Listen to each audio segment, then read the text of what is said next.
Thank you. First on our agenda today is board appointments. Jen, this is surprise. Yeah, so I just want to, let me just open up and let you know we have a newly confirmed board member. He was a visitor at the table last board meeting, but so we want to welcome Paul Bruchet. And then we had some reappointments of Director Brody and Director Brown. We're glad they made it through.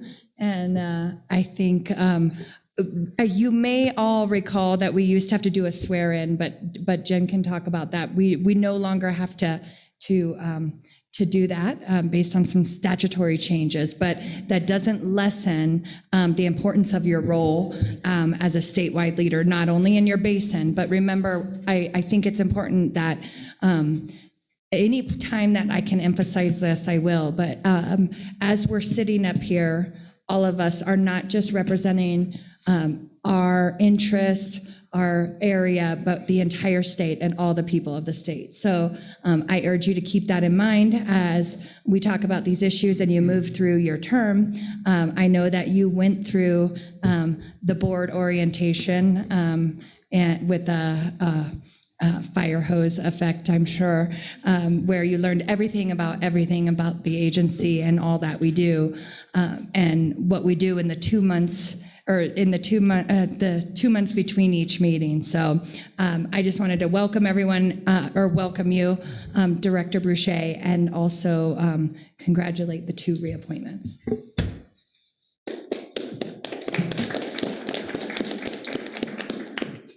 Thank you, Director Mitchell. Just real quick, with Colorado River Main Stem, I'm very honored, and with the way that my family's involvement with water, really does touch all corners of the state. So that's my commitment to you, the state, and the other directors, is to really work on this from a statewide perspective. Thank you all very much for the support. Thank you, and welcome, Director Bruchet. We're glad to have you. Madam Chair? Yes. Do you want me to mention the swearing in part, or is everybody good with the fact that we are no longer swearing in? No, go ahead and tell us. Great. That'll be good, thanks. Just briefly, Jen Mealy for the record. So this legislative session, Senate Bill 2213 passed, which affected the statutes on boards and commissions in general, and specifically the CWCB's personnel statute specifically. We used to have a sentence in our statute that said each appointed board member shall take an oath or affirmation in accordance with section 2412-101, and then that statutory section set out how the oath would go, how the swearing in should be done, and then it should be also written. And with the deletion of that sentence, I don't think we have to do swearing in anymore. So that's why we are no longer swearing in board members, which is consistent with, I think, most, if not all, of the other agencies within DNR. Thank you. Thank you. That's interesting and good information to have. We'll move on to our review and approval of today and tomorrow's agenda for this meeting. Anyone have any questions, concerns, proposed changes? Seeing none. Viola, nothing on the, thank you. We'll go ahead and ask for a motion to approve the agenda. So moved. Thank you, Director Felt. We have a second? Director Anderson, thank you. We have a motion and a second to approve the agenda as written. All those in favor? Any discussion? Seeing none. All those in favor, please indicate by saying aye. Aye. All opposed, please indicate by saying nay. Motion passes. Thank you. Next, we have the review and approval of our March 15th and 16th, 2022 board meeting minutes. Anything online, Viola, from our directors there? Anyone in person have any concerns, edits, changes? Seeing none, I'd entertain a motion to approve the March 15th and 16th board minute meetings as written. Director Brody, thank you, and a second from Director Anderson. Any discussion? Seeing none. All those in favor, please indicate by saying aye. Aye. All those opposed, please indicate by saying nay. Motion passes. Thank you. We will move on to the consent agenda items. Do any of our directors wish to take anything off the consent agenda? See none. Anything online? Okay, thank you.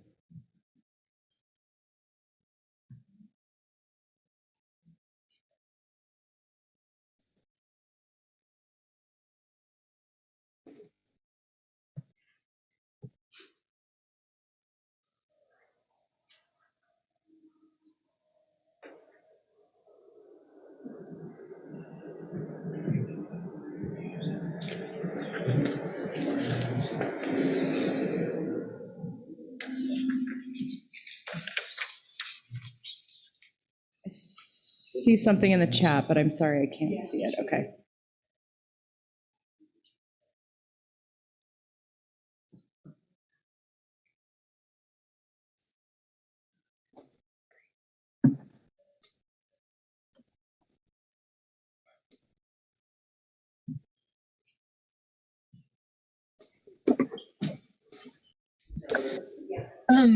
Thank you. I do not want to pull anything off the consent agenda. Just wanted to note that we had some really excellent applications for the Diane Hoppy Award and did not want to let that pass without just noting my appreciation for the applications. Again, I don't want to pull it off the consent agenda, but that's always an exciting item for me to see. Thank you. Thank you, Director Hawkins. Director Mitchell? Thank you, Director Hawkins, for bringing that to the attention of the group. And I think it's important to recognize one of our former directors, Director Hoppy, not only for her work on this board, but in the legislature also. And the applications were great this year, and staff does spend a significant amount of time really looking through those and trying to prioritize and give good recommendations to this board. It was incredibly important to Diane Hoppy's family that this scholarship happen, and I think that we are doing our part to make their wishes come true and her legacy live on. So thank you for not pulling that off, but acknowledging the importance of that. Thank you. Any other comments or changes to the consent agenda? Seeing none, I would entertain a motion to approve the consent agenda as written. Thank you, Director Gibbs. Second. Thank you, Director Felt. We have a motion and a second to approve the consent agenda. Any discussion? Seeing none, please indicate your approval by, sorry.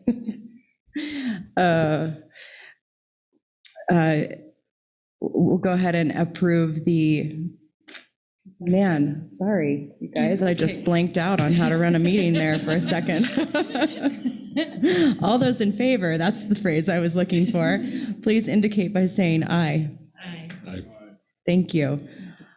All opposed, please indicate by saying nay. The motion passes. Thank you. Moving on to the board meeting dates for the remainder of 2022. We'll have the July 20 and 21st board meeting in Steamboat Springs, and the September 20 and 21st meeting in Durango, and then our final meeting of the year, November 16th and 17th in Denver. Sound good? All right, we'll see you all there. And now the director's reports. We'll start with Director Gibbs. Great. Thank you, Madam Chair. Can you all hear me all right? First of all, I want to welcome you all to Summit County and to Breckenridge in particular. This is the community that I live in, so this was an absolutely wonderful commute for me today. I was able to have breakfast with the family and just bicycle more or less down the hill to make it over here. Want to give you just a little snapshot about the community I live in. We're at about 9,600 feet, so we're considered one of the higher elevations for towns in Colorado. And actually, if you just go a little bit south of here over the hill to hit a little town called Alma, they compete with Leadville every year almost on who has the highest elevation for an incorporated town or municipality in America. And but Leadville is actually considered a city, and Alma is a town. So I think they both win for their respective categories. Let's see. I've lived in this area for next year will be 20 years, and so I've seen definitely a lot of change in Summit County. Summit County, just like many, a lot of the western slope, we're originally the ancestral lands of the Utes, would summer in this area. And also, you know, fast forward, we had a lot of different mining that occurred in this area, gold, silver, ore, you name it. And just right down the street from me, right off French Gulch Road, is where Tom Giles ended up discovering what's called Tom's Baby. And it was a 13.7 pound gold nugget. Still to this day, it's the largest gold nugget ever found in Colorado. And Tom wrapped it up, you know, as a little baby, looking like a little baby because he was afraid he was going to likely get shot back then for the gold nugget. But it's an area that I frequent pretty often to mountain bike and run and stuff. So Tom's Baby was just right down the street from me. And then fast forward, another significant event occurred 60 years ago, was the starting of the Breckenridge Ski Resort. So this year they celebrated 60 years of operation, and one of the original co-founders, Trygve Berg, he's a former Olympian from Norway. He actually turned 90 years old this year too, but you'll see him still skiing on the mountain, which is really cool. And and I mentioned, you know, the elevation here, 9,600 feet. So folks from Denver, make sure you drink water and so forth. And if you go for a hike or run, pace yourself because it could catch up with you. So a few other updates for me. It's been really busy. I know Becky will really focus a lot on CWCB, but I just also want to thank key staff that have just been working so hard. Russ and his team, you know, thank you for all the water plan draft and all the work that you've all been doing. Becky and the Colorado River team, I know it's just been nonstop for you, and it's actually going to get even busier for you, and I know you'll give an update on that. Amy Ostick, congratulations for your appointment. She was appointed to the governance committee of the Platte River Recovery Program. So that's a governor appointment. So that's really cool. We're really happy having you represent Colorado in that capacity. And then also the legislative session just finished up last week. And so we can all maybe sleep better now, right? I don't know. I know I will. But to give you a little snapshot, we saw 657 bills that were introduced. 143 of those didn't make it through the legislative process, so they died. And then there's still 339 bills that either are going to be signed. Much of those will be signed. I know the governor is taking a look at some of the bills. He may veto possibly. So we'll see how that shakes out. But there's still 339 bills that need to be acted upon. I know that key people really helped out with the legislative process this year. You know, thank you, Kevin. Thank you, Becky, Lauren, Anna, Kurt, Kelly Romero-Heaney, also my legislative director, Alice Cosgrove Horgan. She was just down at the Capitol every day too, but just is a lot of heavy lifting to say the least. And bills just move so quickly down at the Capitol. You think you support something and then it gets amended and it turns everything upside down. So really, really glad that we had a great team of folks working on policy down there.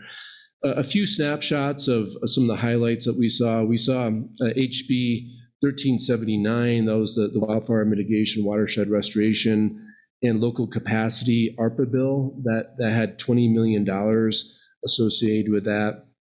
And that funding included $10 million to address post-fire watershed restoration, and then also $5 million to mitigate the impacts of catastrophic wildfires through what's called the COSWAP program. I'll talk about that in a second. And then we also have money that was directed towards Colorado State Forest Service as well. And then $5 million to support and empower local governments, districts, nonprofits to leverage federal infrastructure funds through direct grants and technical assistance. Another big, really wonderful bill that passed was the compact compliance groundwater recovery. That was Senate Bill 28. So that's going to see $60 million for the Rio Grande and Republican River. And thanks so much to the DNR team, as well as Commissioner Greenberg and all of your staff at Department of Agriculture too. That was really a cool partnership from day one. I remember when we were talking about it, it's like, oh my gosh, are we going to really move this forward or not? But it was just amazing. I'm so grateful that we did. And I think that money will go a long way. We saw HB 1151, that was the state turf replacement incentive program. There's $2 million associated with that. We saw HB 1316, and that was, of course, the CWCB projects bill. Senate Bill 158, that's a Species Conservation Trust Fund, $6 million was tied to that. HB 1402, that had a tie-in for the Prop GD funds to increase the percentages of that. HB 1323, that was the Colorado State Forest Service Nursery Improvement Program, so $5 million for that. What's really interesting is a lot of people talk about, during fires and post-fire, and having nursery programs that we can really look at, like revegetation is so important. We only revegetate about 1% of the fire burn scarred areas in Colorado, so we're hoping to ramp that up. We also saw Senate Bill 206, that was a disaster and climate resilience bill. And then the big long bill, which is known as like the budget bill, we saw that pass with all of our requests in there. So it included $800,000 and 9 FTE between CDBCB and DWR to provide regional support for water plan grant program and development of high quality water projects, as well as adding water accounting coordinators for the South Platte, Arkansas, and Rio Grande basins. We also saw a water portfolio manager for the State Land Board. We're going to get a tribal liaison for the Department of Natural Resources.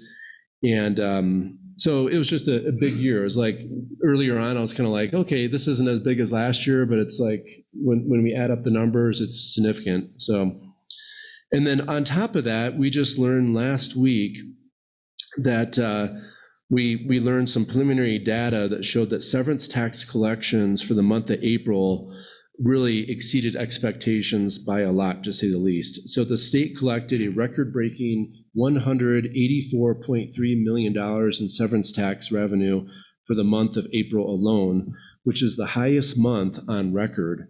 So to give you an idea of what this really means, the previous record was set in April 2008 with collections of $67.8 million. So this is real money, to say the least. Last year, the collections were a negative $21.6 million.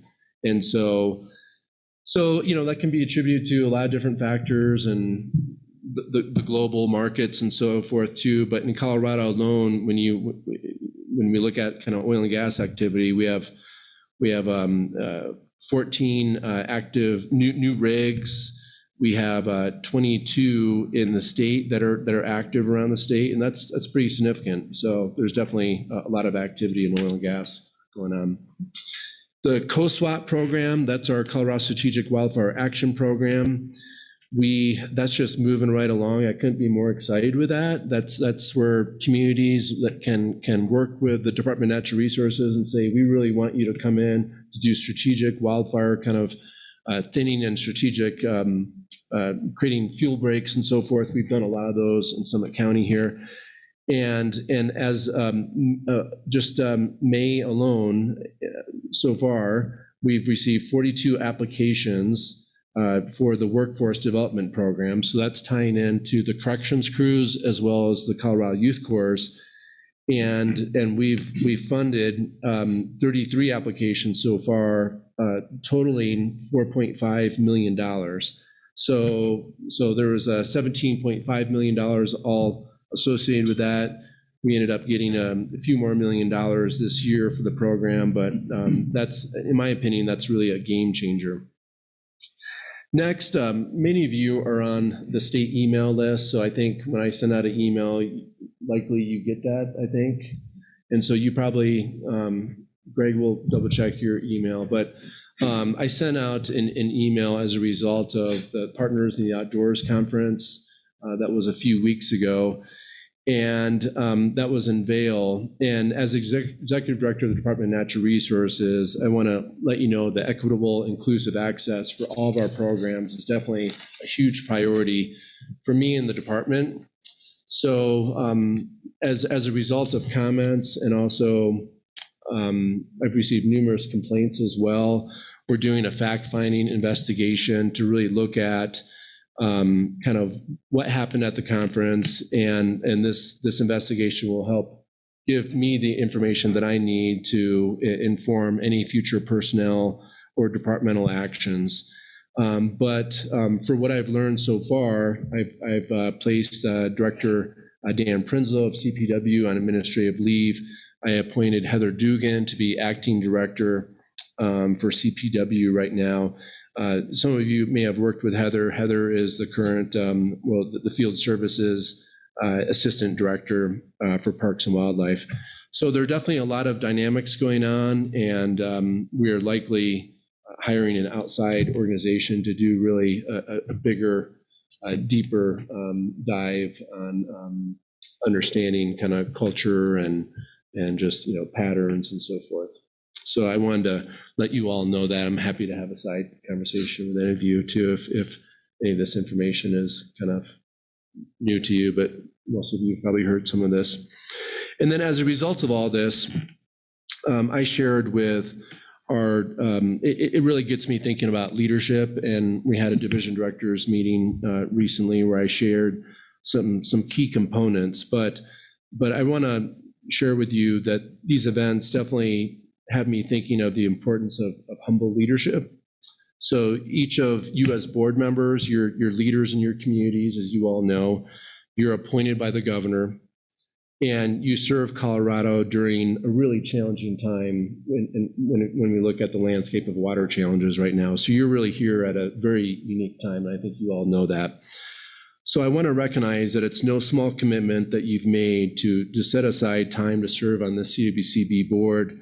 You all are busy with other jobs, families, lives at home, but it's a very important role that you all play. So I really want to thank you for your service. But since you all are leaders too, I wanted to share with you some key components I wanted my division directors to think about when it comes to leadership, and especially when it comes to the equity space too. And I really encourage the division directors to think about visible commitment. So articulate authentic commitment to diversity, challenge the status quo, hold others accountable, make diversity, equity, and inclusion a personal priority. Also, humility, modest about capabilities, admit mistakes, create space for others to contribute. Awareness of bias, show awareness of personal blind spots, flaws in systems, work hard to ensure equity in your work. Also, curiosity about others, demonstrate an open mindset and deep curiosity about others. Listen without judgment, seek to understand with empathy. Cultural intelligence, attentive to others' cultures, adapt as required. Effective collaboration, empower others, pay attention to diversity of thought and psychological safety, focus on team cohesion. So those are just like areas I really wanted the division directors just to think about. They all, Kevin, you have 261 FTE, 62-ish. Yep. Becky has about 49 to 50. So these are, pretty large organizations, but you all are leaders too. I just want to share that, some of these thoughts with you as well. And then last but not least, IBCC update. we're looking forward to the June 30th meeting. That's actually going to be, back here in Summit County. So the only update is really just looking forward to that meeting. That's actually going to coincide with the launch of the draft of the water plan. So it's going to be exciting. So that's it. I'm happy to answer any questions you may have. I'm planning on being here today and tomorrow too. And if any of you have any questions about hiking trails or mountain bike trails or favorite spots to grab a beer or dinner, feel free to come up to me and happy to give you those recommendations. Thank you. Thank you, Director Gibbs. Director Mitchell? Oh, thank you.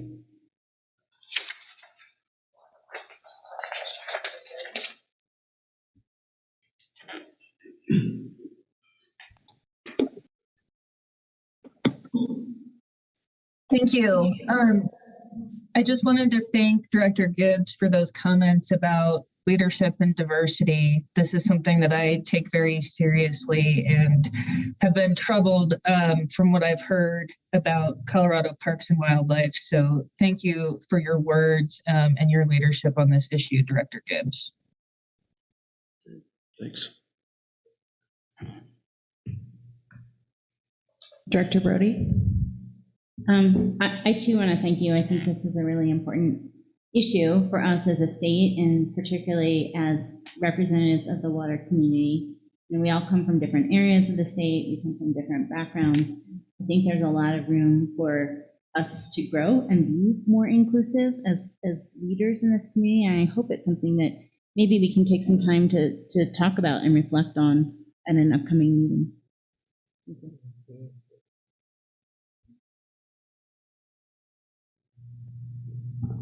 Director Mitchell? No comments on Director Gibbs, except for to thank him for his hard work. And I know this is a difficult time.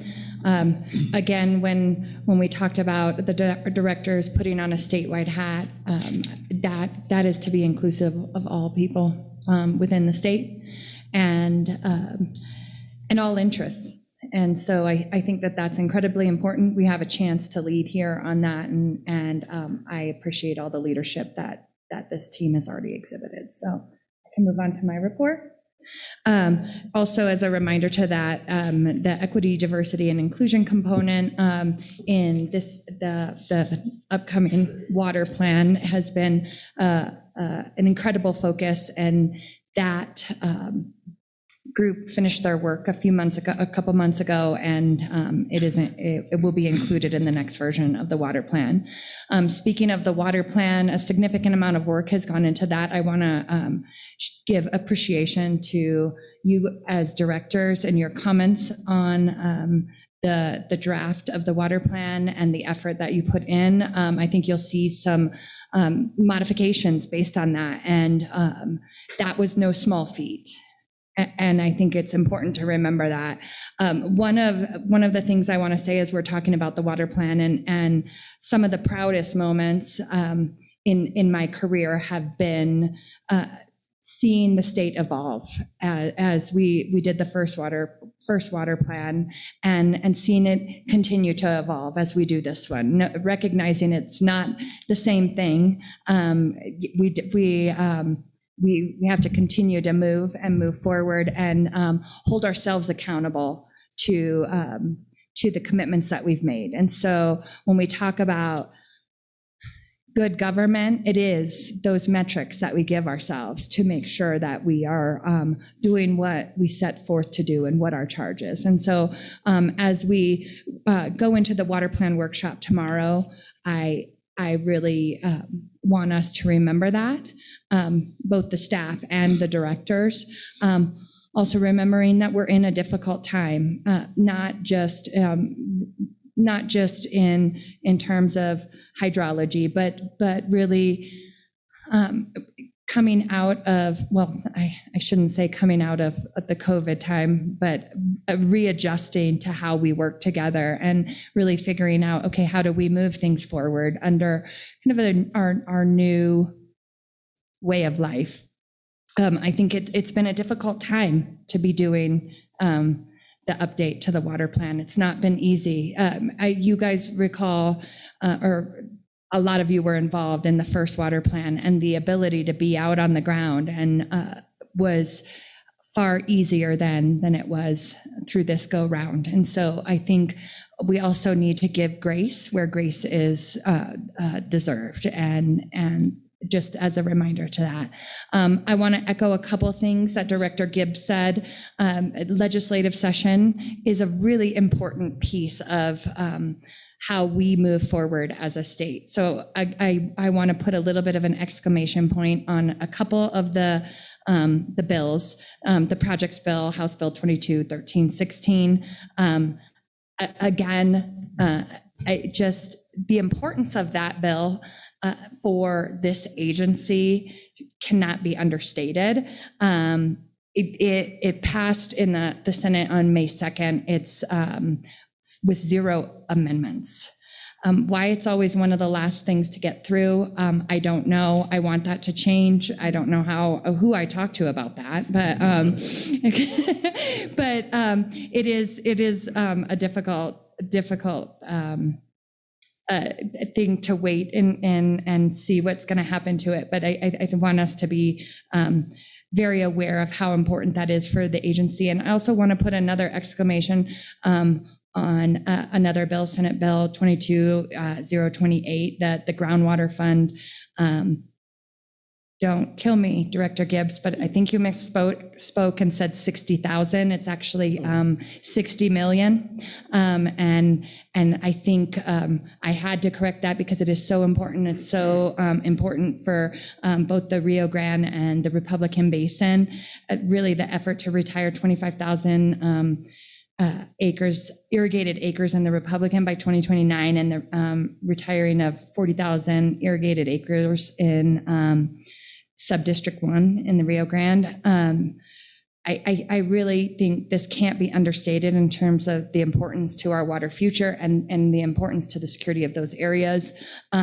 Really, those funds are there to incentivize that retirement and give us security across the state. And security in one basin is security for all basins. Insecurity in one basin is insecurity in all basins. And I think that's important to remember in all the work that we do. Also, again, congratulations to the reconfirmed and new directors. On another agency note, I want to highlight, I keep talking about the exciting new positions and those ones on the ground. I want to give another update publicly on that. I think those will be posted sometime early in July. I'm hoping I'm right on that, Anna. And we are more than excited. We're very nervous. If you know what interview processes look like in the state, they're intense. And so how do we get those people out on the ground as quickly as we possibly can, I think is definitely been a focus.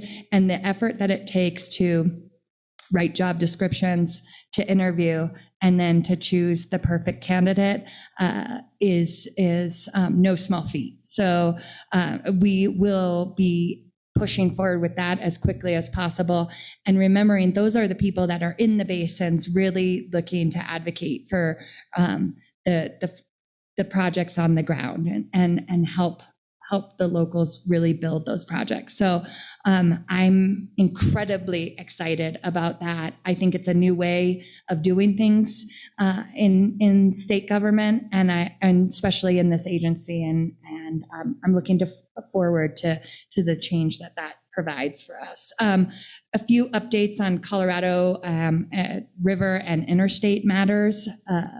The 2022 Drought Response Operations Plan, you've probably heard me talk about the development of that. That was finalized and sent to the secretary and then approved. It was approved first by the Upper Colorado River Commission and then received that approval by the Secretary of Interior. The plan calls for 500,000 acre feet to be released from Flaming Gorge Reservoir starting this month through April of 2023.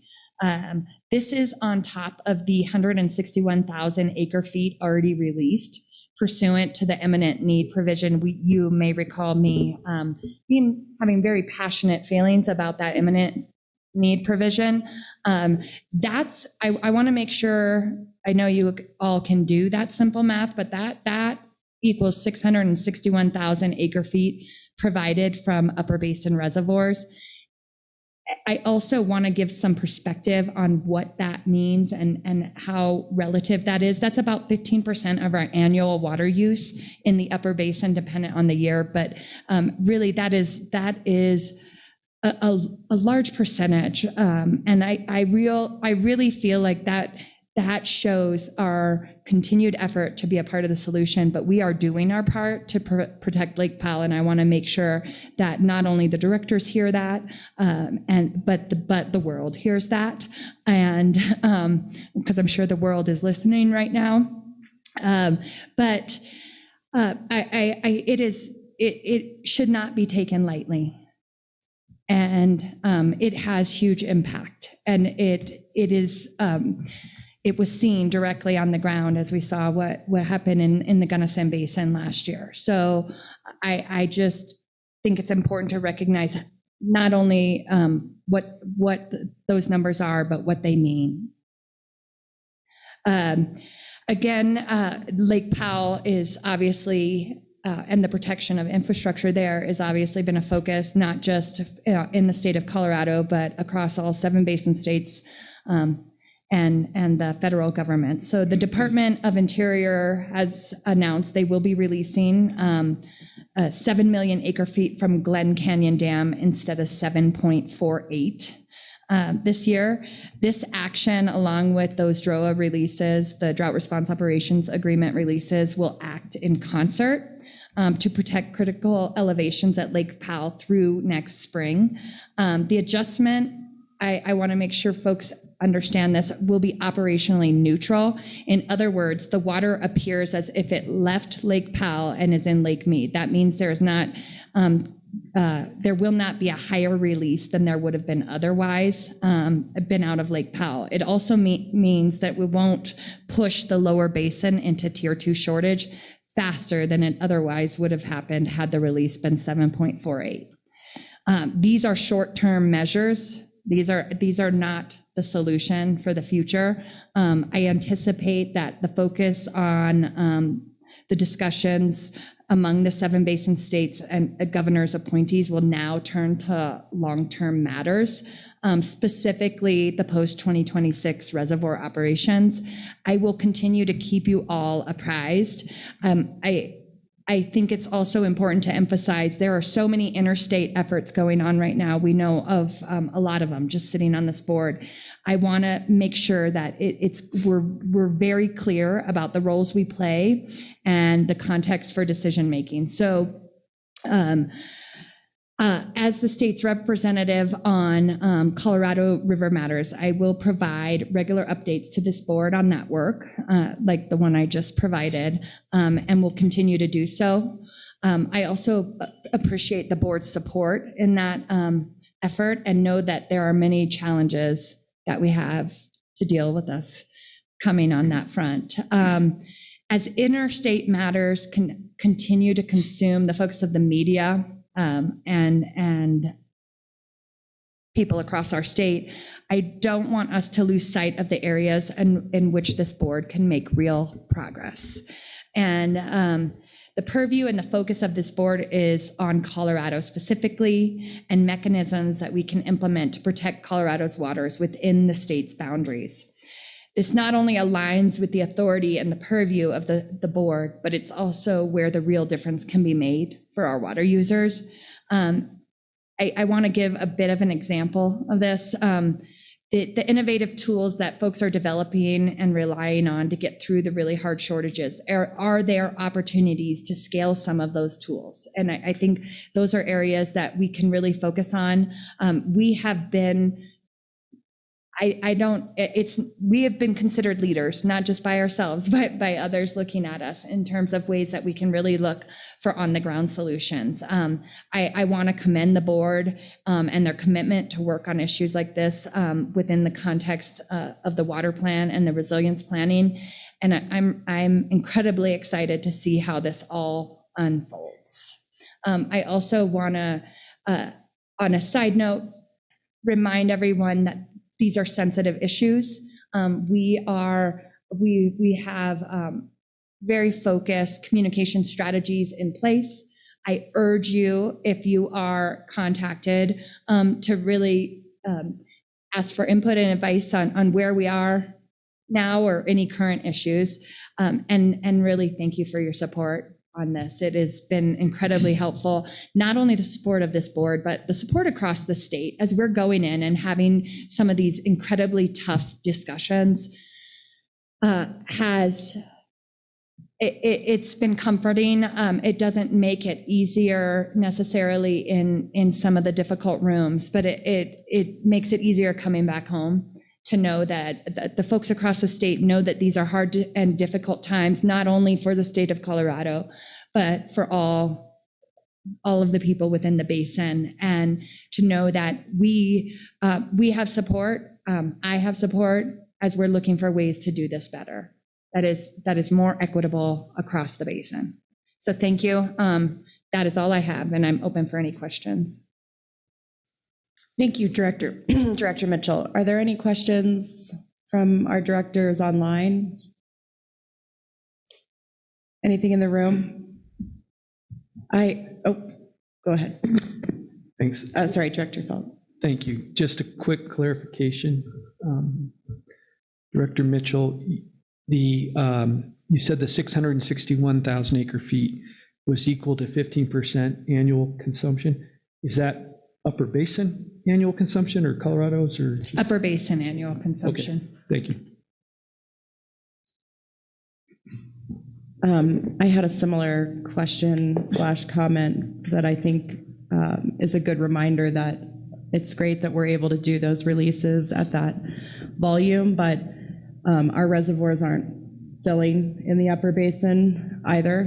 As bad as Powell is, we're not seeing 100% fill in those other reservoirs either. So looking out long-term, it's important for anyone listening to know that these releases can only be done short-term because all of that water, we don't have guaranteed refill in those reservoirs.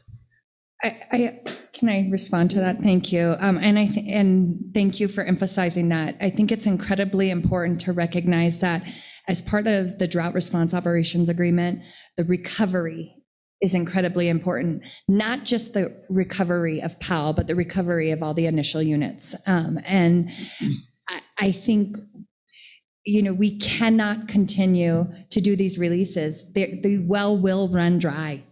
And we can't continue to do these releases with the use continuing to be the same in the lower basin. It's unsustainable.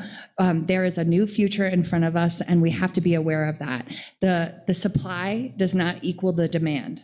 The inflow into Powell is greater or is less than the outflow of Powell, and that just is unsustainable. Director Anderson? Becky, this is the first time that we have not delivered 7.5 million acre feet to the South Colorado, isn't it? Yes, but I think it's important to remember that this is by request from the Secretary, not by action from any of the Upper Basin states.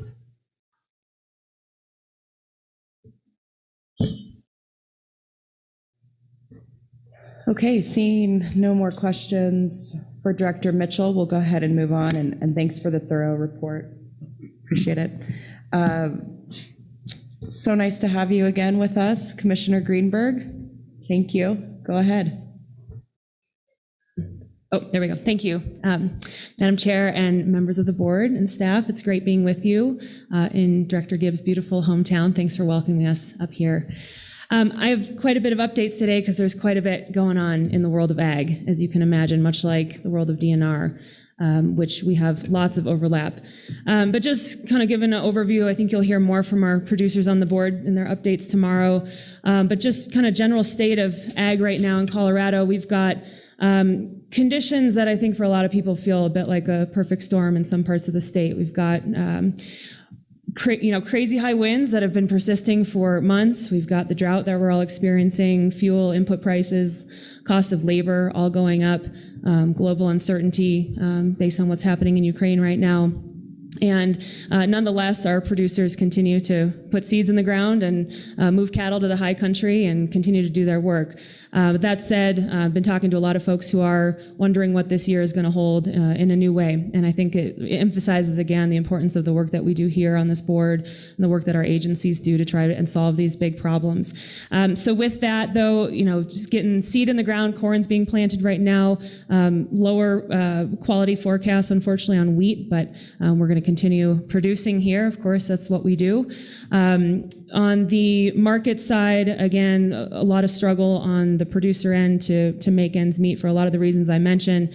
But then, of course, it comes back to market access and where the markets are right now. We're still seeing reverberations out of COVID as we try and find some more stability in where we're headed. But that's all stuff that we're focused on and trying to find alleviation for our producers as well as new opportunities for the future. Before I move on to kind of laundry list of legislative items and budget items and all the rest that get back to how we're addressing these issues, I did want to touch on another big issue for us, which is managing foreign animal disease. Our latest significant disease outbreak is highly pathogenic avian influenza. We are the lead agency on any foreign animal disease outbreak, so we are lead agency on this response. Highly pathogenic avian influenza is most often carried through wild bird populations, which has been the case here in Colorado. It is then transmitted to potentially to domestic flocks, which we have seen. We've had 4 positive cases here in Colorado, 2 backyard flocks and 2 commercial flocks. So we've been doing extensive outreach for the last few months, getting flock owners prepared with biosecurity measures, which is really keeping flocks indoors, not commingling flocks or introducing new birds, and monitoring very closely for any unusual signs within the poultry flock. And that's what we've continued to do across the state, as well as direct response specifically to those commercial flocks. So we've established a unified command group as part of our State Emergency Operations Center that's led by our state veterinarian, Dr. Maggie Baldwin. She and her team are doing an absolutely fantastic job responding to this incredibly challenging time. We are one of dozens of states now that have had outbreaks, so this is not unique to Colorado. We have seen the USDA's resources be pulled to other states with larger poultry industries than ours, though ours is significant. But that's why the state is leading the response on these. So it's taken quite a bit of resources and time. But again, that's what our animal health division and state veterinarian is tasked with doing. So, I'm moving away from the 10 plagues, which somebody told me yesterday is my weekly report. But there's a lot of good things going on as well. And I want to first start off with thanking CWCB staff as well as CDA staff who have worked so closely on water plan upgrade this year. We've been working together for the last many months, in particular Russ, Matt, Nora, Megan, Kat. You all have been incredible working with my team and really taking our ag input seriously and taking it to heart. So thank you all so much for that leadership. In addition, as Director Gibbs and Director Mitchell have mentioned, our collaboration on the groundwater bill for the Rio Grande and Republican was just another highlight in my year this year in terms of cross-agency collaboration. And really what that means is, people who care about the same things finding a way to get resources out to the communities that are dealing with this stuff. And that's what this bill does. As Director Gibbs mentioned, it was a moment right before we had to submit our budget items last year where we said, hey, we can't miss this opportunity to try and get these dollars out the door. It was, I think, an incredible collaboration, not just between agencies, but between the executive and legislative branches and the Republican and Democratic Party. So purely bipartisan and collaborative all the way through. In addition to that, we, of course, we're just like you all tracking dozens of bills. Here's just a highlight of what impacts our agency and our industry as well. If you'll recall last year, SB 87, which was the Ag Workers Bill of Rights passed, that has numerous provisions in it that our producers and ag employers as well as workers are adapting to. But there was one fix that needed to happen that was really important around ag worker housing. So that moved through successfully through the legislature to allow more flexibility in housing, but also make sure we're continuing to protect workers. We are also going to be establishing an online resource hub for employees and employers of agricultural operations around SB 87, the housing provisions, and many other items. So lots of change and movement happening there. We've also been tasked with creating and deploying another online program around blockchain. For those of you farmers and ranchers interested in that technology, you will be able to come to our website and learn more. On the heavy hitting stuff for us, conservation and climate related bills, we extended our permanent funding for conservation districts. They are key partners of ours and key partners in the ag and conservation world. And then, as Director Gibbs mentioned, SB 22-206, which created the Office of Climate Preparedness within the governor's office, that actually created a second full-time climate position for us at CDA. So we've gone from 0 to 2 climate-specific staff, which, the margin might not seem much, but 0 isn't going to cut it these days. So we're very excited to have more capacity to expand our climate work. We're also expanding our work at CDA into more of a food security focus. So we've got a couple of new items that we'll be both supporting and advancing directly within the department. HB 22-1364 extends the Food Pantry Assistance Grant Program through July 1 of 2028 and appropriates $2 million to the purchase of Colorado ag products to again bridge that food security gap. And then a brand new program that will live at CDA is HB 22-1380, Critical Services for Low-Income Households. So that creates a community food access program within CDA to improve access to healthy foods in low-income and underserved neighborhoods. So it requires us to promulgate rules, develop a grant program, and help small retailers in these communities essentially procure fresh food and then be able to sell that affordably to their community. So that's a really exciting area of work for us. Thirdly, in that vein, we partnered with Colorado Department of Human Services on a cooperative agreement with USDA to be the first state to successfully enter into that agreement to bring food security dollars here for the local food purchase agreement program. So that's going to work similarly and help connect local Colorado producers with food banks and other food security distributors to help get that local, safe, healthy food to people who need it most. So really excited about that work. And of course, that fits in with our framework about equity, diversity, inclusion, thinking about the people who don't have time to tell us what they need because they're busy trying to get food for their families. We now have resources to help meet them where they are and again, get more of that healthy food to the community. Lastly, on the ledge side, State Fair, we got $4 million for implementation of our master plan. So it's a big deal for us down there to keep redevelopment going at the fairgrounds.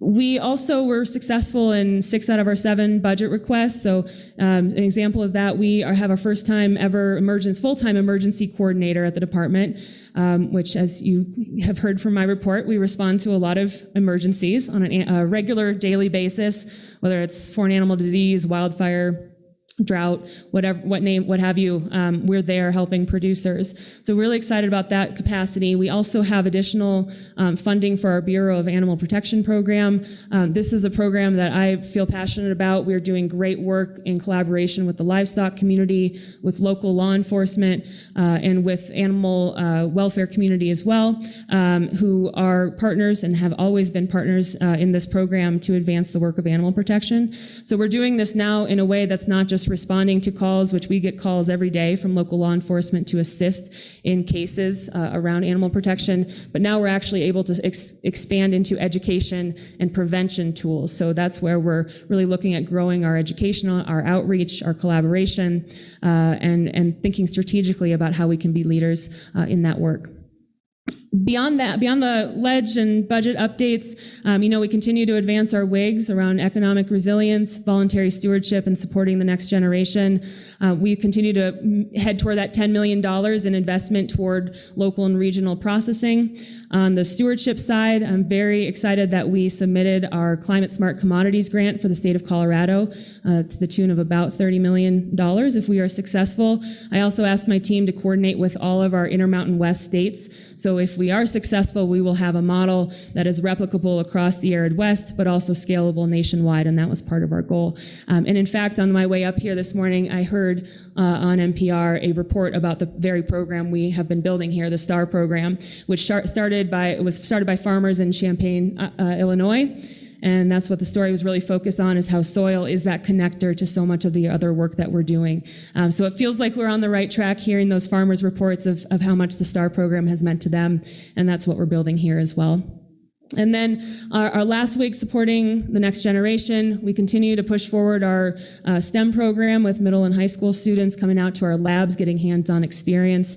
We've expanded our paid apprenticeships program out in the field. We've established a paid internship program at CDA, and we are getting ready to launch our innovative financing program in partnership with First Southwest Bank this summer to be able to take on a lending portfolio of individuals and businesses who would otherwise be ineligible for conventional loans. So that is going to look, I'm really incredibly excited about this because it's going to look, I think, very different from traditional portfolios. We're going to give people a chance who don't have a chance in other regards because they don't have the equity, they don't have collateral to put down, and that's really getting your foot in the door as a young person, in particular in ag. You need that first sort of door opening to be able to get off the ground. In addition, and closing here with just a few more points, I mentioned, all of this work, and to Director Gibbs' comments, of course, has the equity, diversity, inclusion worked into it, and that's part of our goal. That's why I don't count EDI as a WIG, because it's included in everything we do. It's an incredibly iterative process. We are learning as we go, but trying to be better each time we try. One thing I'm really excited about at CDA is we're creating an inclusive leadership certificate for our staff and leaders. We haven't developed it yet, so I don't have more details there, but we're going to be building this over the next couple months and making sure that we're training our team and ourselves to essentially embody the words that Director Gibbs put forward earlier in terms of what inclusive leadership looks like at the state. So I think that's another place where CDA and DNR will continue to work closely together and move forward. Lastly, three things. Oh, gosh, I keep saying the last thing and then I keep seeing the rest of my list. I'm just back from Mexico. The last time I was with you all, I was back from the UK. I had the pleasure of joining Governor Polis on a mission to Mexico. We actually had dinner with the Mexican president. I had a meeting with the Secretary of Agriculture, Victor Villalobos, as well as some of his staff with sort of the APHIS equivalent. Our main goal there was to reinforce our support for expanding potato trade between our countries. Right now, well, not any longer, but we have for the last 20 years been limited to the first 26 kilometers of the border. That is now opening up. We're monitoring how those shipments are going, but that's a big deal here for us as the number 2 potato producer in the country. Second to last, State Fair invitation for all of you. I think our next meeting might be dangerously close to State Fair, so I want to make sure you have the dates, August 26th through September 5th in Pueblo. We are very excited, of course, about the fair in general, but a lot of our new events are gaining steam, in particular the Governor's Plate, which is the Tuesday of fair. So that Tuesday before Labor Day weekend, I think it's the 30th. That's a food truck competition, which we launched a couple weeks ago for Celebrate Colorado. We're going to have tons of local food, local businesses, beverages, adult beverages, and music and dancing and all the rest. So it'll be a great time to come celebrate. And then lastly, I'm looking forward to being down in Director Dutton's neck of the woods starting on Friday, a bunch of farm visits, water meetings, and then a presentation with Congreso de las Acequias down in San Luis on Saturday morning. So that is my actual final update for today. Well, thank you, Commissioner Greenberg. You've just done an excellent job with this role, and always enjoy your updates. And thanks to all of you for your important comments on leadership and for embodying that leadership in this space that we have together. So I appreciate that. We'll move on to, I guess I should ask if there are any questions for Commissioner Greenberg. Okay, seeing none, we'll move on to our state engineer, Mr. Ryan. Thank you, Madam Chair. I'd like to talk about one particular thing in a few minutes, but I have, as always, a few comments before I start. Is that me? Yeah. Okay. A few comments before I start, and of course, Director Boucher, Directors Brody, Brown, congratulations. Director Boucher, I'm looking forward to getting to know you better. I feel I should know you better, and so I'm looking forward to that. And I had the privilege of being at your confirmation hearing about a month ago or so, so that was nice too. Some of my comments when I'm at this point in the agenda, I'm just repeating and giving more emphasis to some things people have already talked about, and I want to go back to Director Gibbs' comments on leadership, tenets, and qualities. And if Director Gibbs remembers that day during that director's meeting, I told him I was typing furiously as he was talking about those. Could he send us an email about that? And because it really struck me, and I think what struck me most about that discussion about leadership qualities was we tend to think that, especially in agencies like ours, if you have good leadership, you can maintain this baseline of good operations and do so well as an agency. But it occurred, and then of course, if you don't have those leadership qualities, things fall off and go bad. But it occurred to me that if we can really focus on developing those qualities, we don't just maintain that baseline, we can always enhance it and build our staff and build our accomplishments and everything we do as an agency. So that was important to me, and I sent it to my staff. I copied Director Gibbs because I wanted him to know how important I thought that was when I sent that out. But that leads me to one other quick comment about my senior staff at the Division of Water Resources, and I'm speaking specifically about my Deputy State Engineer Mike Sullivan, Deputy State Engineer Tracy Kozloff, Deputy State Engineer Jason Ullman, and the leadership that we as a group provide for the Division of Water Resources, not to understate other leadership in the agency, but it's such a unique group, and they're complementary to each other in the duties they have, but at the same time, we understand each other's work so much that they almost could do each other's job to a certain extent. And that leads me to make another comment. Director Gibbs, you recognized my work on legislation.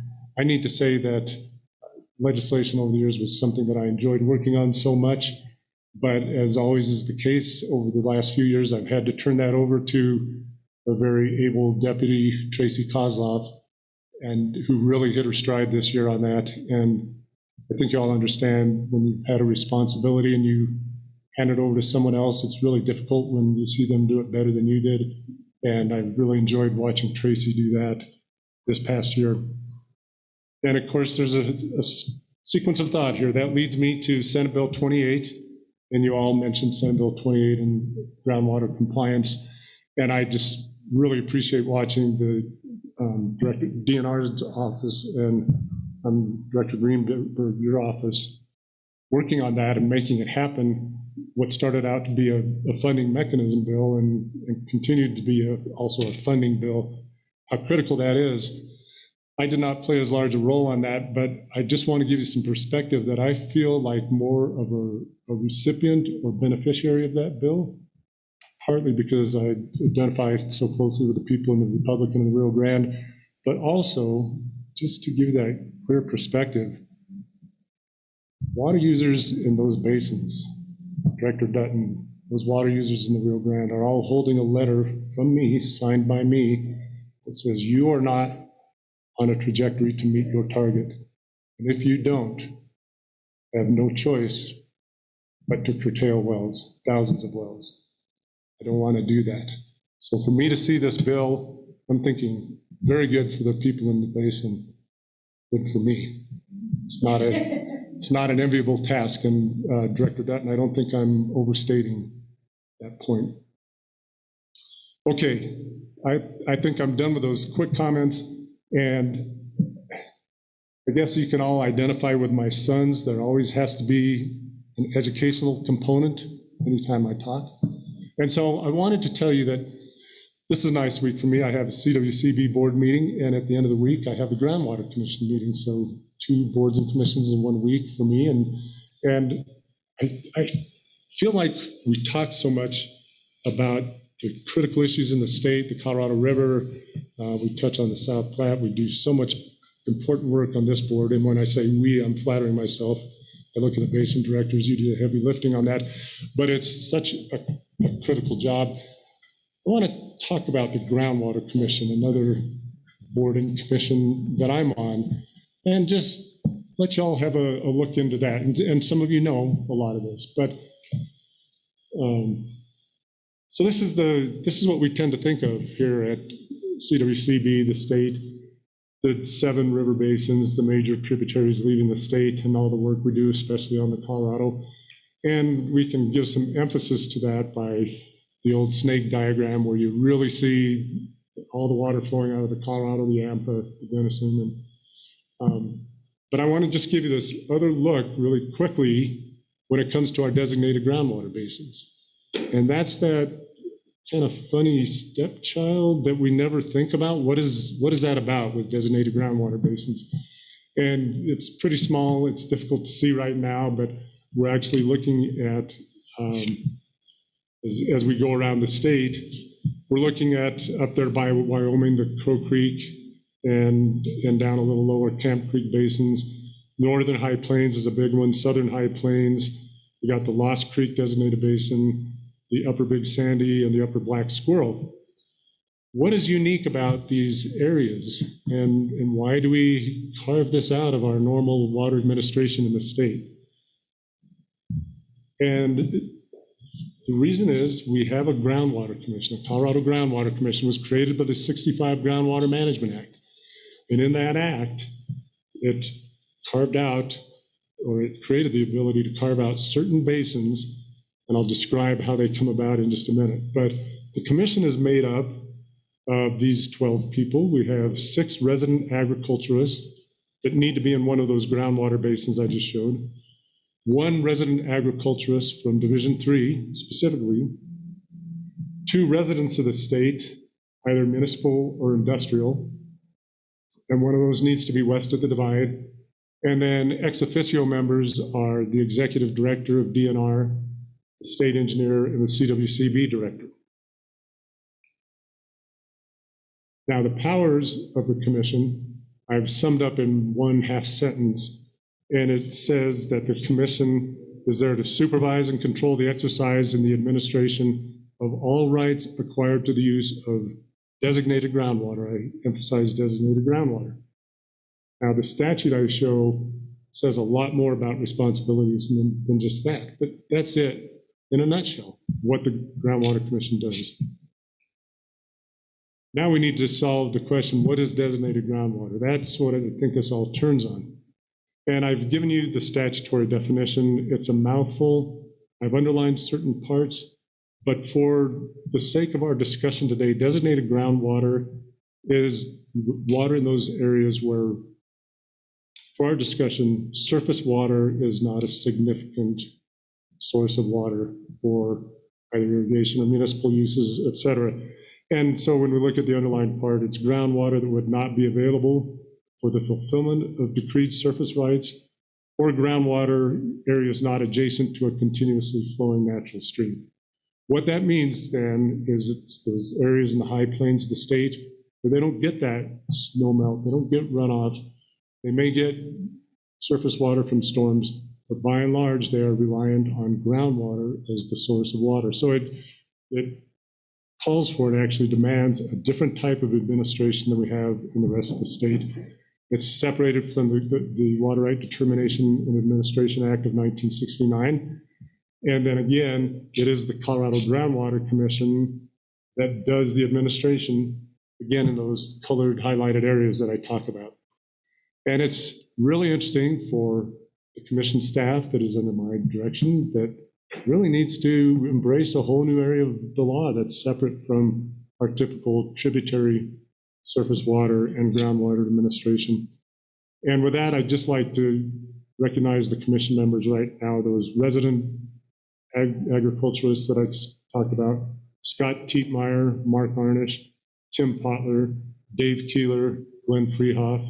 We have 1 vacant position. Those are resident agriculturists from different designated groundwater basins. From Division 3, we have Miguel Diaz.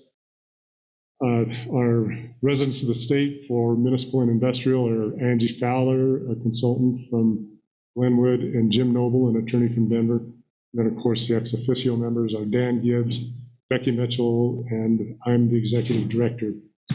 And with that, I just want to add one anecdote that really speaks to the high quality of these commission members. About 8 months ago, we were all in Springfield, Colorado, the southeast part of the state, with a difficult public meeting, talking about decisions that the Groundwater Commission has made that are difficult decisions. And one member of the audience thought to call out that you guys from the commission in your ivory tower in Denver, need to get a better idea of what's going on the ground with agriculture.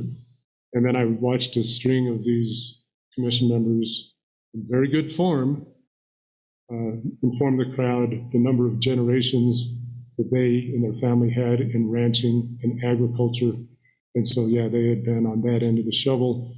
And not only are they bright, not only do they process information well and make good decisions, they're actually out there on the ground. So that's, by the way, my thumbs up to the Groundwater Commission members we have right now. Madam Chair, that's my report.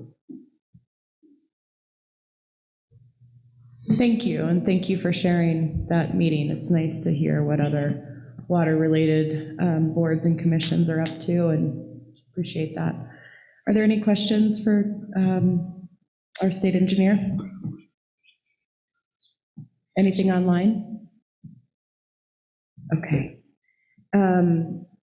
My apologies. I have not been introduced to our Division of Parks and Wildlife Director, whoever's sitting in for him, Reed. Thank you. Is he here?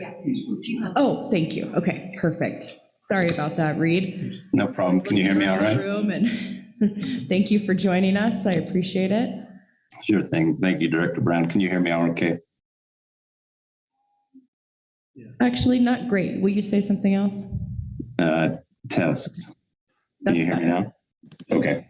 Sorry, and apologies, I can't be there in person. But good morning, everybody. I'm Reed DeWalt with Colorado Parks and Wildlife. I'm one of the assistant directors. I oversee our aquatic, terrestrial, and natural resource branch, which includes over 200 wildlife biologists, fish biologists, and other natural resource professionals. So it's very much an honor to be with you this morning, representing Acting Director Heather Dugan, who couldn't make it as well. And again, I apologize, I can't be there with you in Breckenridge. I just want to thank Director Gibbs for his comments. Obviously, this is a difficult time within CPW as we are in a state of transition, a state of flux, and we're on a learning journey, I would say.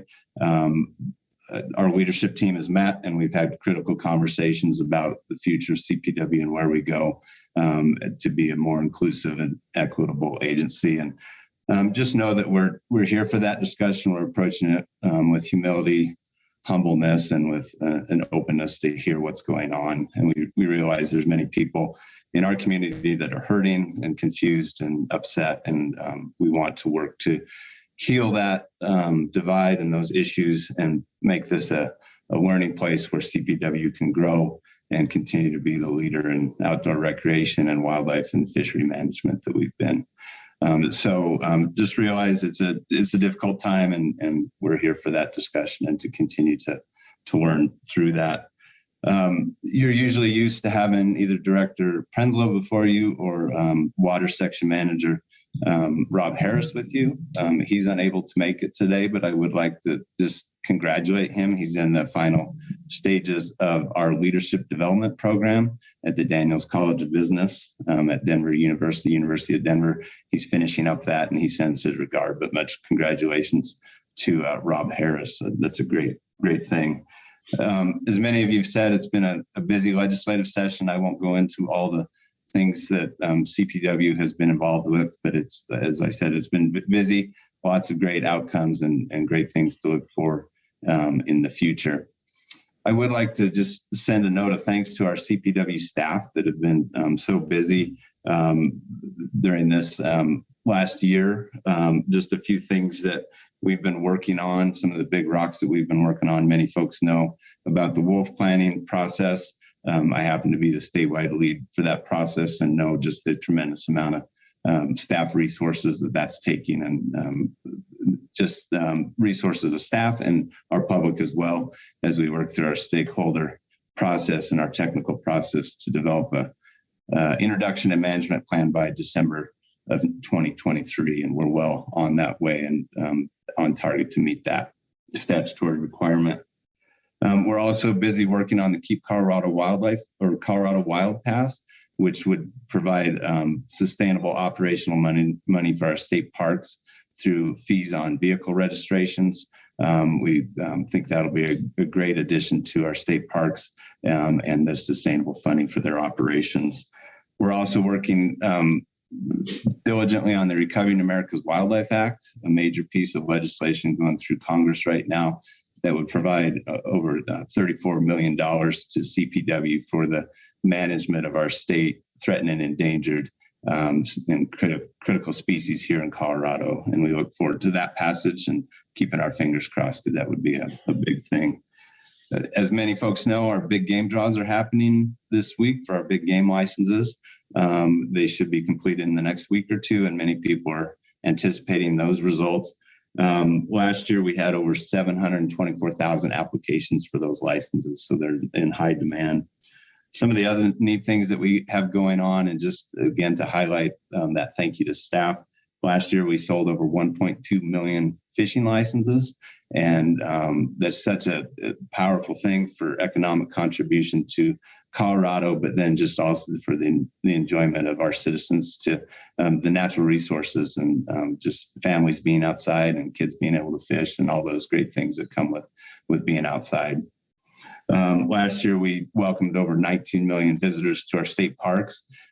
We saw a huge bump during COVID as people sought an outdoor experience at our state parks, and it's just been a great thing. A lot of people are being reacquainted with the state parks.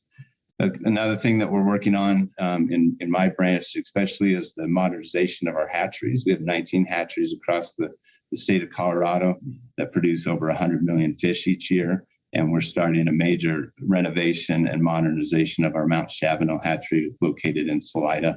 Major project, and will be a great addition to our hatchery portfolio. We'll finish up with just a couple other things more pertaining to water. This weekend, we completed our first pilot of an aquatic nuisance species check station on I-70 at the Loma check station area for boats coming in from Utah. That's the first of 3 pilots that we're going to do this summer, just to see if that's an additional layer of protection we should add to our ANS system.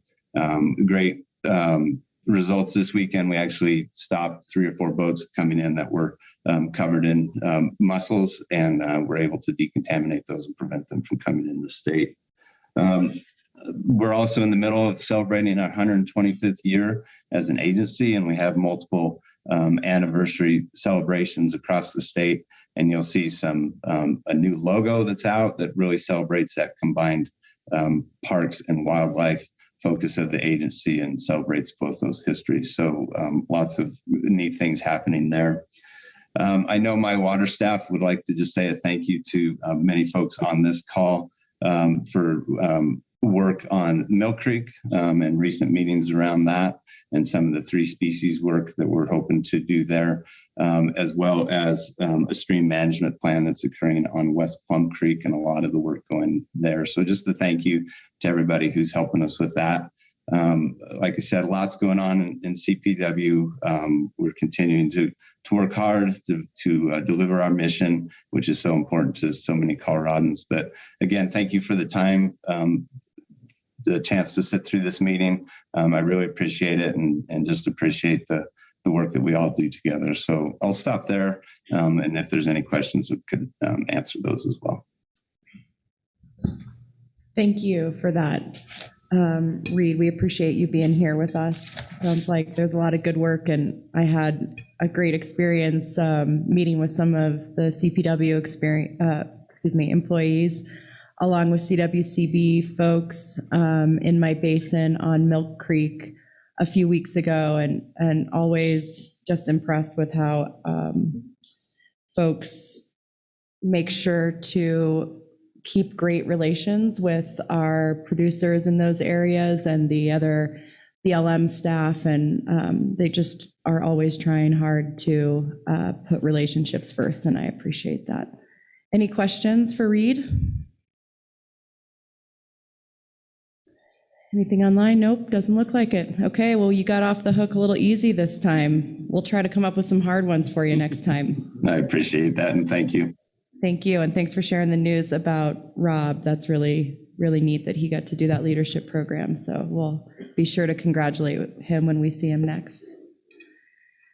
All right, moving along, looks like Jim Griffiths from the Water Resource and Power Development Authority. Yep, there we have it, virtually attending with us. Thank you. Good morning and thanks. I'm pinch hitting for Keith. He's down in the southwest corner of the state touring several projects. And so I'll be really brief. You have his written report in your packet. And I just want to mention a couple of things. We issued bonds as part of the financing for three projects 2 weeks ago. And it was a very turbulent market. So it was kind of a tough market to be in. We had a lot of success, I think, mostly because of our reputation.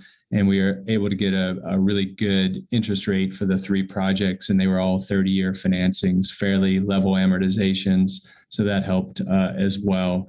All three are wastewater projects. They're in the towns of Wellington, Purgatory Metro, and the town of Ouray.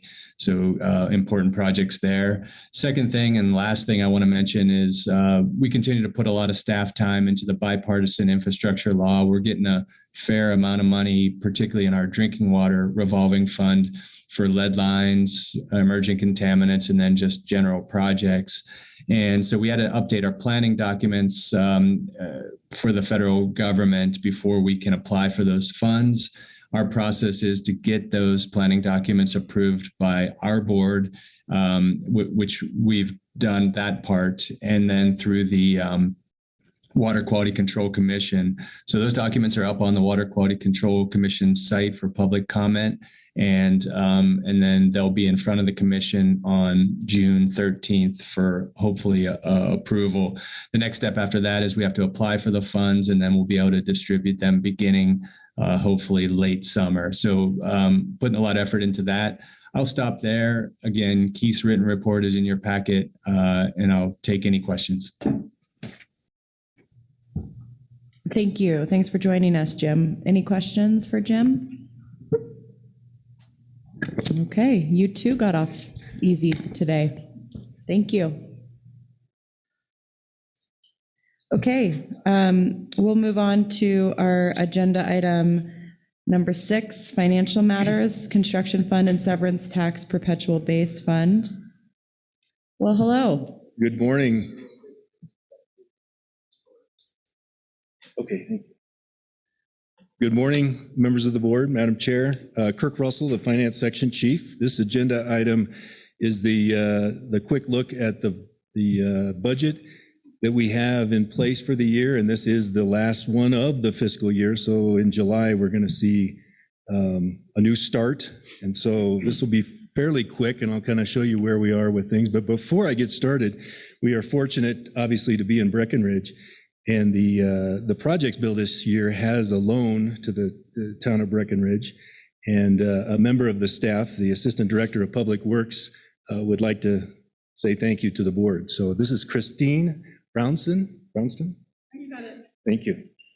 Hey, everyone. Thanks so much for coming to Breckenridge. I'm Kristen Brownson, the Assistant Director of Public Works here in the town. And I just want to thank you so much for the loan this year. We're under construction at our dam out at Goose Pasture Tarn. And we really appreciate the work of the staff and the board. So just want to say hello and thanks again. Thank you.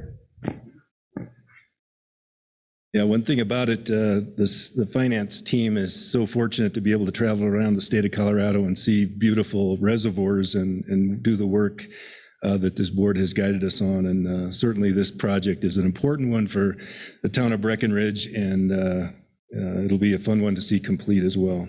Okay, so real quick, I believe those of you board members that are online should have received the updated spreadsheets for the construction fund and severance tax perpetual base fund.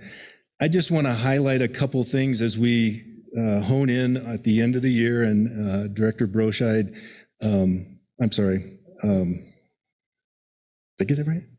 Brochet, sorry. This will be your first version of this. It'll start making more sense, I think, as time goes on. But our ultimate goal, we start in July with our best guess of the new money coming in, and we'll talk a little bit about severance tax and that latest estimate. But also we get principal that's paid in advance. Loans get paid in full early, and so we do our best guess to try to figure out where we're going to end the year to know how much we have available for new loans throughout the year.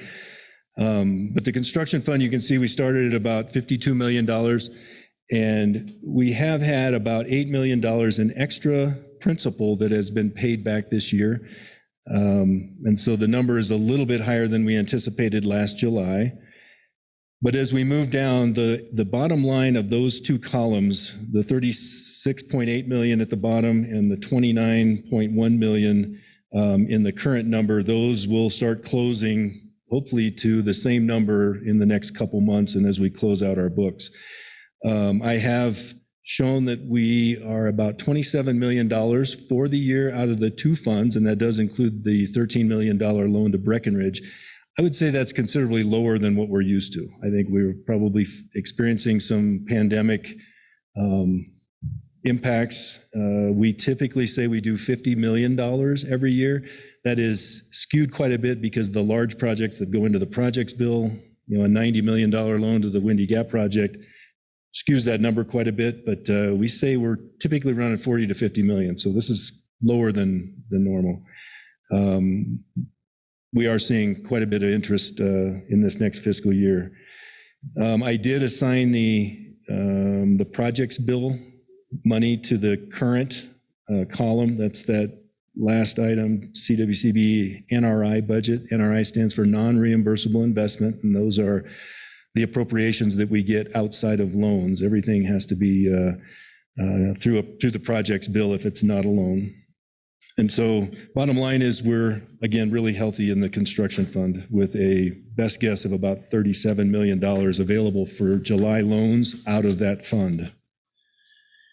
Severance tax, also we started the year negative. We were $14 million under all of our obligations, and that was impacted primarily by a $45 million general fund sweep out of the severance tax. We've climbed out of that hole pretty quick this year, and notably the story that you heard Director Gibbs provide, that was after I had already published this or taken a look at our books. That is certainly a significant amount of money, and we will be addressing what that looks like for this board and what we do going forward.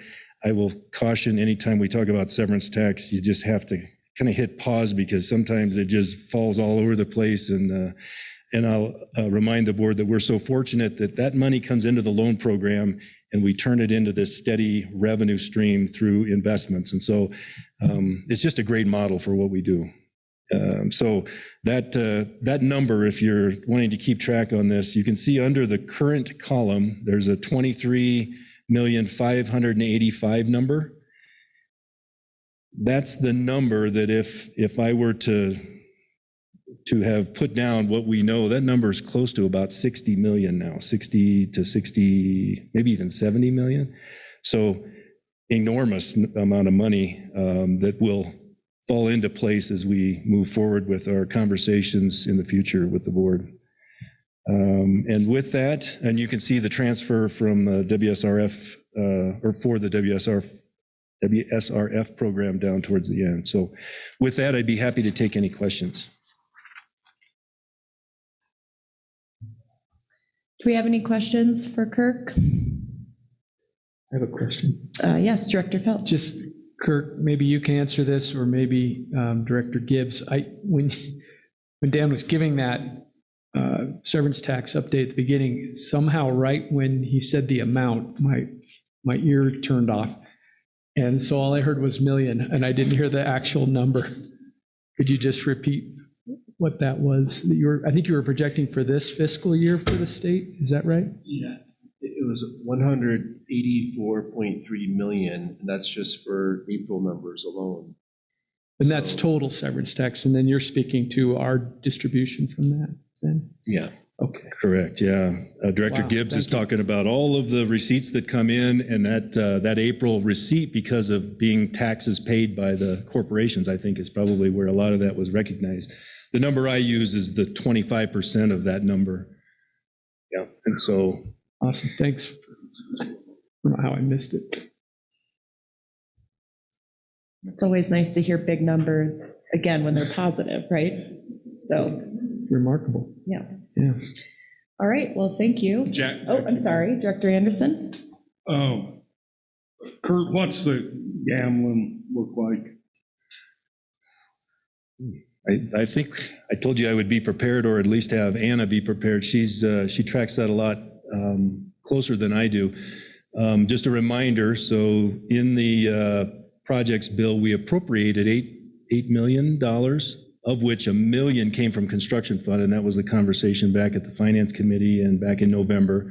That is just now getting appropriated to be spent in the Water Plan Grant Program next fiscal year, that 8 million, I think it was 8.2.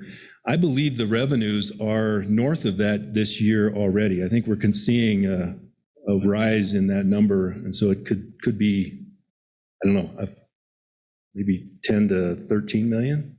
So it's going to be, I think it's going to be more. I just don't know if we've determined how much more.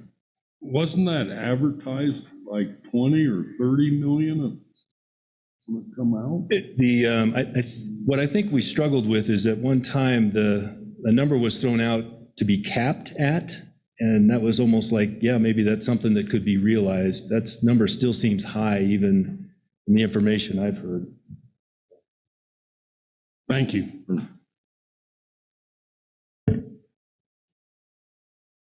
Any other questions for Kirk? Okay, thanks so much for your time. Thank you. With that, we will, we're running a little bit behind schedule, but we'll move into our break, and I'm going to go ahead and shorten that to a 10-minute break. So if you would, please join me back here at 10:45. I would appreciate it. Recording stopped.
Recording in progress. Okay, welcome back from break. Thanks everyone for tolerating our adjusted schedule. We have a really long board meeting today, so I want to be respectful of your time and everyone's ability to sit still for this length of the day. So with that said, we'll move on to agenda item number 7, which is entitled New Loan. Welcome, Cole. It's a good descriptive title, right? Mm-hmm. So for the record, I'm Cole Bedford, CWCB staff. This is agenda item 7A, water project loan request for the Canna Creek Flow Line Replacement Project. This is coming to us by the City of Grand Junction. So some of the big picture items on this one, it's in Division 4. The requested loan amount is $3,232,000. The loan terms are 20 years at a reduced low-income municipal interest rate of 1.65%. And my contact in preparing this board memo has been Randy Kim, and Randy is the city's utility director. We have her online to address the board and answer any questions you have at the end of the presentation here. Here's a map of the Canna Creek Flow Line project location. The alignment is about 3 miles long. It's southeast of Grand Junction, and the Canna Creek Flow Line conveys water diverted from Canna Creek for the city's use. It was originally installed in the mid-20th century and has reached the end of its useful life. In recent years, the city has been incrementally replacing this flow line with portions of new PVC pipe, and this is going to be the last portion for them to do.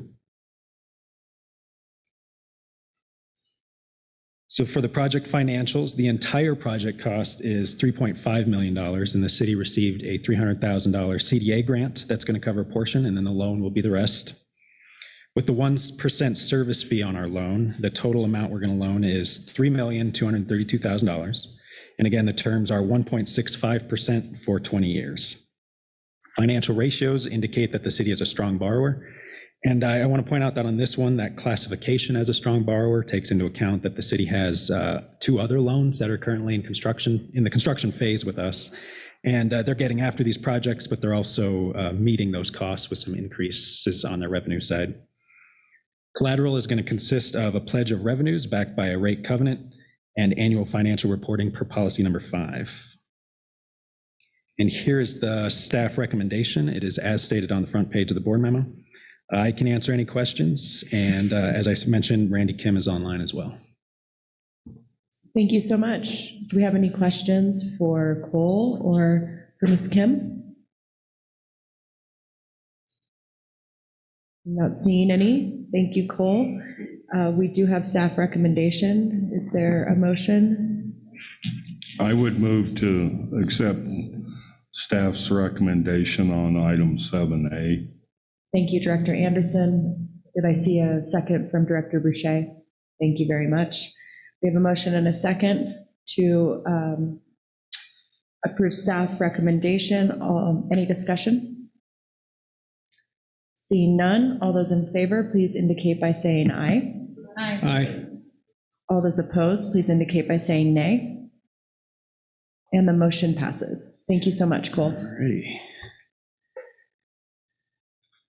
And you can remain with us for the next agenda item 8, change to existing loan back down in the city of Grand Junction. So you That's have the right. floor. So we got another one here. This is a change to an existing loan. It's for the Carson Reservoir Dam rehabilitation, and this is also Grand Junction.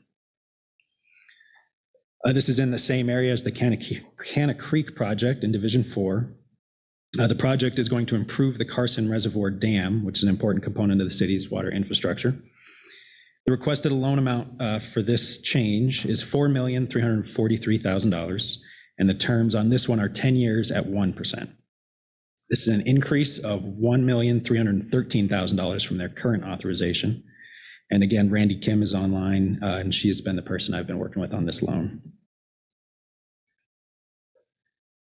So here's a vicinity map of the Carson Reservoir area. The reservoir is east of Grand Junction on Canna Creek. The Carson Reservoir Dam is also known as the Hogshoot Reservoir Dam. It provides water storage for domestic water supply, irrigation use, and recreation. In 2017, the State Engineer's Office completed a dam safety evaluation and rated the dam as conditionally satisfactory, but they also raised some concerns to be addressed by these improvements. The construction began last fall, and unexpected site conditions led to some cost increases, and the most significant of those was that some of the existing embankment fill for the dam was expected to be reused, and then what they found once they got in there wasn't going to do the job, so they need to bring in some fill material. So the entire project cost on this one now is estimated at $4,650,000, and the city's bringing some of their own money to that project, so the loan will cover the rest of that. So with the 1% service fee, the total recommended loan amount is $4,343,000. And again, the terms are 1% at a reduced low-income municipal interest rate for a 10-year term. Collateral will consist of a pledge of revenues backed by a rate covenant and annual financial reporting. And here is the staff recommendation on this one, and I can answer questions, or Randy can as well. Thank you, Cole. Do we have any questions on this agenda item 8A? Seeing no questions. I would move to accept staff's recommendation on item 8A. Thank you, Director Anderson. Thank you for your second, Director Dutton. We have a motion and a second to approve staff recommendation. Is there any discussion? Thank you. All those in favor, please indicate by saying aye. Aye. All those opposed, please indicate by saying nay. Motion carries. Thank you. Thank you very much. Thanks, Cole. All right, welcome, Lauren. Agenda item 9, severance tax operational fund approvals. Thank you very much. This is Lauren Riss with CWCB staff. All of a sudden, you guys are moving fast. I had to hustle. Okay, so this is agenda item 9, severance tax operational fund approvals. So just to do a quick reminder for you, the board members here, about where this funding comes from. This is the severance tax receipts, of which 50% of severance tax revenue goes to DOLA, 25% goes to our perpetual base fund where we make water project loans, and then 25% goes to DNR, that's split among a whole variety of agencies within DNR. And most of that funding for the other agencies goes to fund FTE. The CWCB of that 25% portion gets 5% of those severance tax revenues that we then use for this fund. We're going to be talking about this in our process in agenda item 10, where we talk about policy 18. But we're bringing these projects before you today because we did not finalize that process at our last board meeting. So this is this will likely be different in how we do approvals for these projects going forward. But for today, we have a recommendation before the board to approve the items in the table listed in table 1 of your board memo. We have a total of 16 projects that staff at the CWCB identified as helping our programs and research needs move the agency forward and meet our mission, and then a handful of projects that came through our partnership with the Water Center at CSU that works with higher education institutions throughout the state of Colorado. We set aside about $350,000 of our severance tax revenue for that purpose, and you'll see those projects also listed in table 1. Let's see. The process that we use to vet these projects that are listed in table 1 of the board memo, we in each section do a survey of our staff and consider the priorities across the agency as it relates to the water plan and the CWCB's mission. We receive applications from staff where they make their proposals to the section chiefs and agency leadership. And then we have a meeting amongst section chiefs where we kind of go through and talk about the merits of the proposals and if there's another funding source that's a better fit for that project, and have come to the list that's before you today. So I wasn't planning on going through project by project. If there are any questions, we can pull up the relevant section chief and project manager to answer those questions. But that's kind of the high-level overview of what's before you and our process in making that list. Questions? Director Dutton. Thanks for that report and summary, Lauren. My question is actually for you on item 15 of the table. We have water plan implementation, $50,000. What would that be used for? So we are recognizing that we're currently in the drafting phase still of the water plan, and that there are a number of actions in the water plan that may require some funding from the agency, either related to research or modeling or project implementation. And so that's really kind of a set aside for projects that might need funding coming out of the water plan.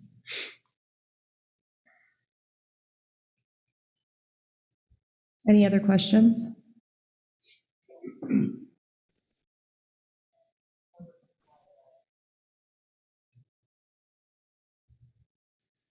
While we get Robert pulled up, I'll ask a question. We had on here, which one was it? The travel expenses, ISF outreach. Travel was included on that. With the rising costs of travel across Colorado these days, do you all take that in account? I don't want to see that budget prevent our staff from being able to get around the state. And I know hotel prices are rising. Gas is obviously incredibly expensive. Do you think that's going to be enough in these travel categories?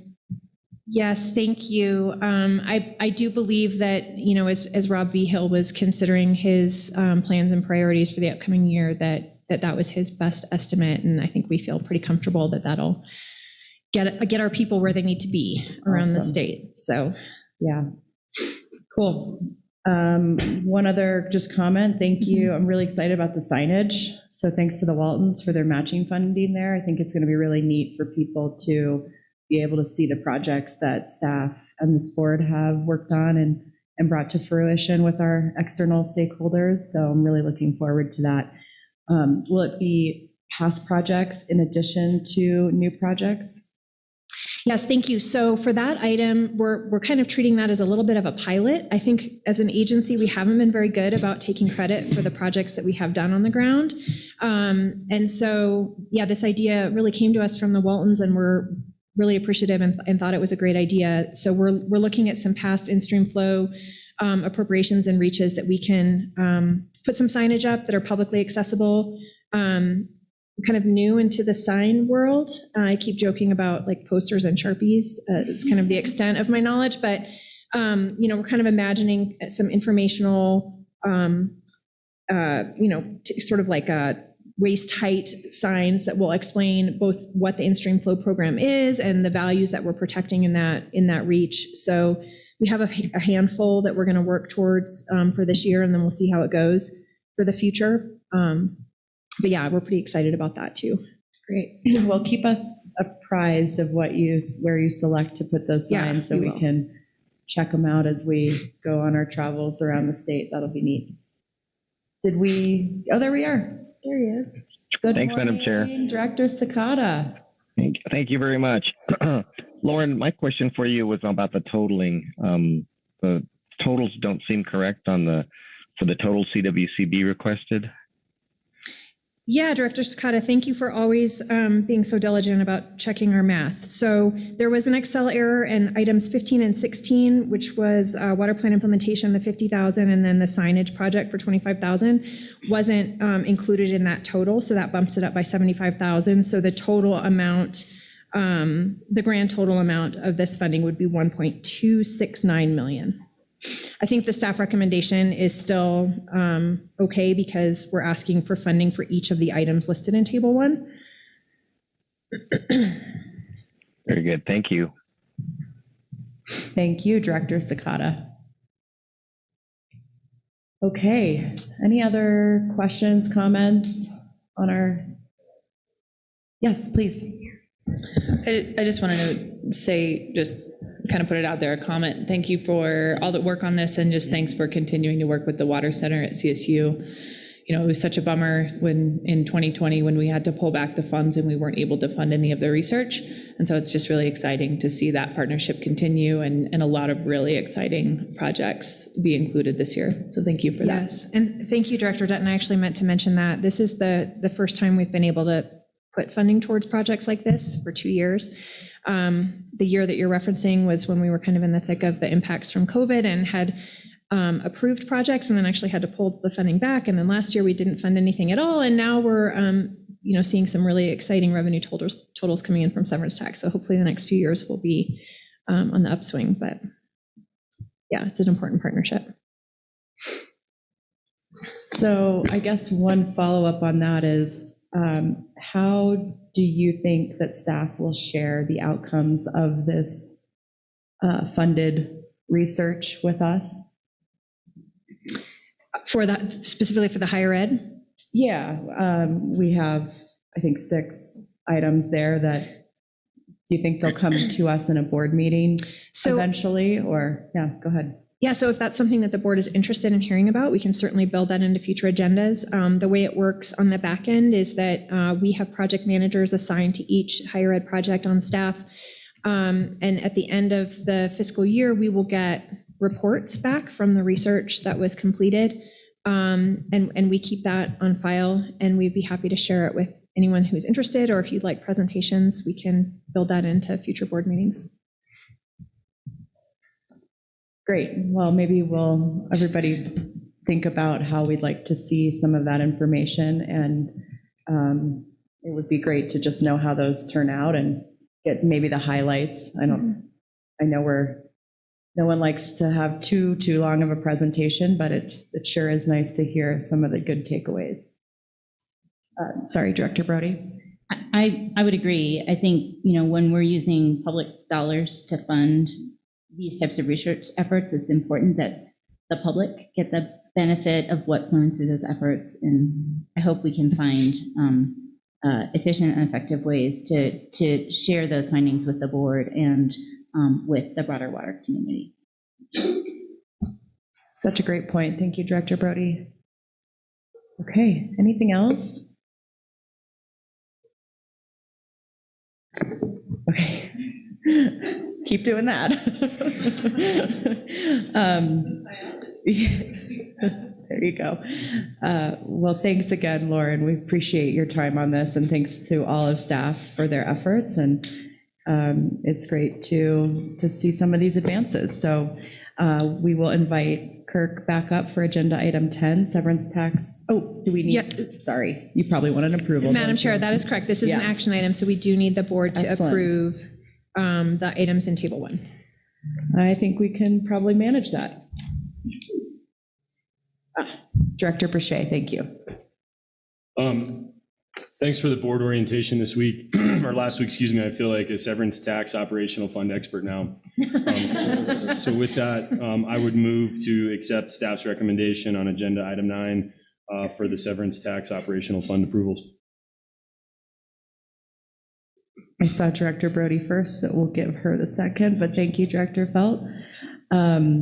We have a motion and a second to approve staff approval on agenda item 9. And my discussion will be noted that Director Boucher is an expert on many things, and it's so good to see that he's now our new severance tax expert too. That's awesome. I will call the news outlets, and I hope to see you on Channel 9 later talking about severance taxes. So we'll get a chance to see your beautiful face there too.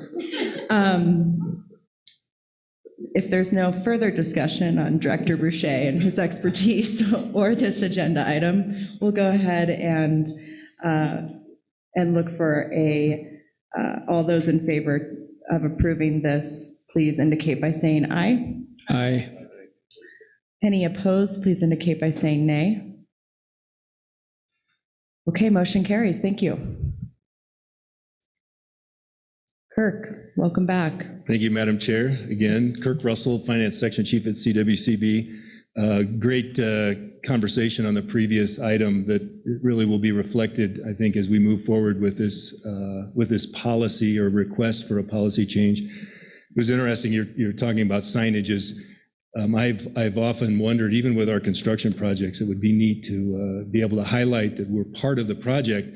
And I remember when I first started, 18 some years ago, I have seen so many of those signs. What happens to them shortly after you put them up, they usually have a bunch of shotgun holes in them. So I think it's as important to maintain them as it is to actually put them in. So especially if we're hoping them to be long-term, such as in-stream flow.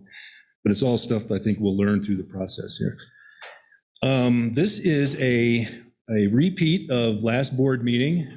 I presented a request for the board to approve a policy that I believe we have evolved over probably the last 10 years internally, and we have a policy that probably didn't stay up with the times. And Anna has indicated if I strike out the second time, she's taken over next board meeting. So I got one shot at this. So what you see in front of you, we've added some additional information as a result of conversations with board members.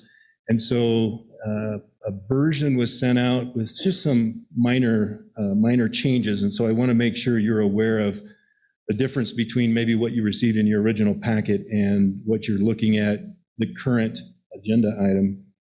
And if we need to pull it up on the screen, we can scroll through the full package. But its outline is this.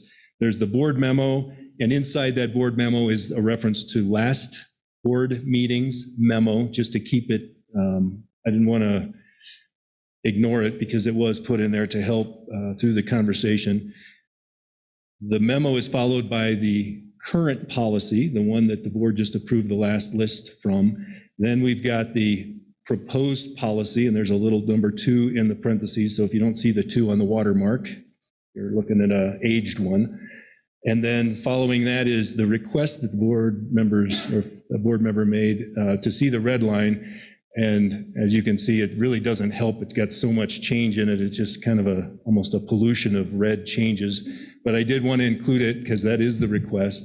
And then the last item that was added, that is an additional attachment, is the RFP process that has been used for this for the fiscal year that we're dealing with right now. So you're looking at what the Water Center sent out to its higher education folks in requesting responses to what staff has asked for possible needs from a research standpoint. And so that process has been going on kind of behind the scenes to this board for so many years. I thought it was just understood. So I kind of want to apologize that things have been just happening as the way the policy is now being written. And we're working well with them. Matter of fact, a comment was made about seeing some of those research projects. I've often worried that they just go on a shelf. And I've even worried that maybe we repeat some of the same research with a new researcher thinking that, and so I think it's important that we make sure that that stuff stays front and center. And I know that the executive committee that reviews these on the Water Center side, they actually every once in a while have a researcher present to them. And I've sat through a couple of those and they're very interesting. They can get long. And so they're really excited about their work, obviously, and it's good stuff. So that's all good information, and I hope we can follow up with that. The other thing I want to point out before I dive into this particular policy is and remind the board that every September in the director's report, the staff summarizes what ultimately was spent the prior year. So it's the stuff that you all just approved. We will spend on those projects over the course of next fiscal year. We'll wrap around the year, end it on June 30th. All the money has to be spent by June 30th. That's the end of the fiscal year, which is kind of the restraint we're struggling with. And then we report to you in September all the dollars that were actually spent on those projects. And that may be a good time to put a link to those research projects inside of that director's report, in case you can take a quick look at that. The other things that were modified between the original package sent out and what you're looking at now, we had a request to include on page of the new policy, the proposed policy, a request to include, this would be page 6, that reference in red that you see that includes the words after consultation with CWCB, a request for proposals we distributed to the higher ed institutions. And that's what we just talked about. That's our process that we go through to get them lined up for the upcoming year. In addition, if you keep scrolling to page 7, you can see the addition of climate resiliency in the policy to keep that front and center, as well as we process what we want to use this fund for going into the future. To take a step back again, maybe some history. I was reminded after going back and trying to figure out how to revisit this to the board, when I first started 18 some years ago, this was really the only opportunity to help from a grant side, as Director Riss had commented on, water plan needs. There's just things that surface where if we could just address them now and not have to go to the projects bill to get a $8,000 assistance somewhere to make something happen.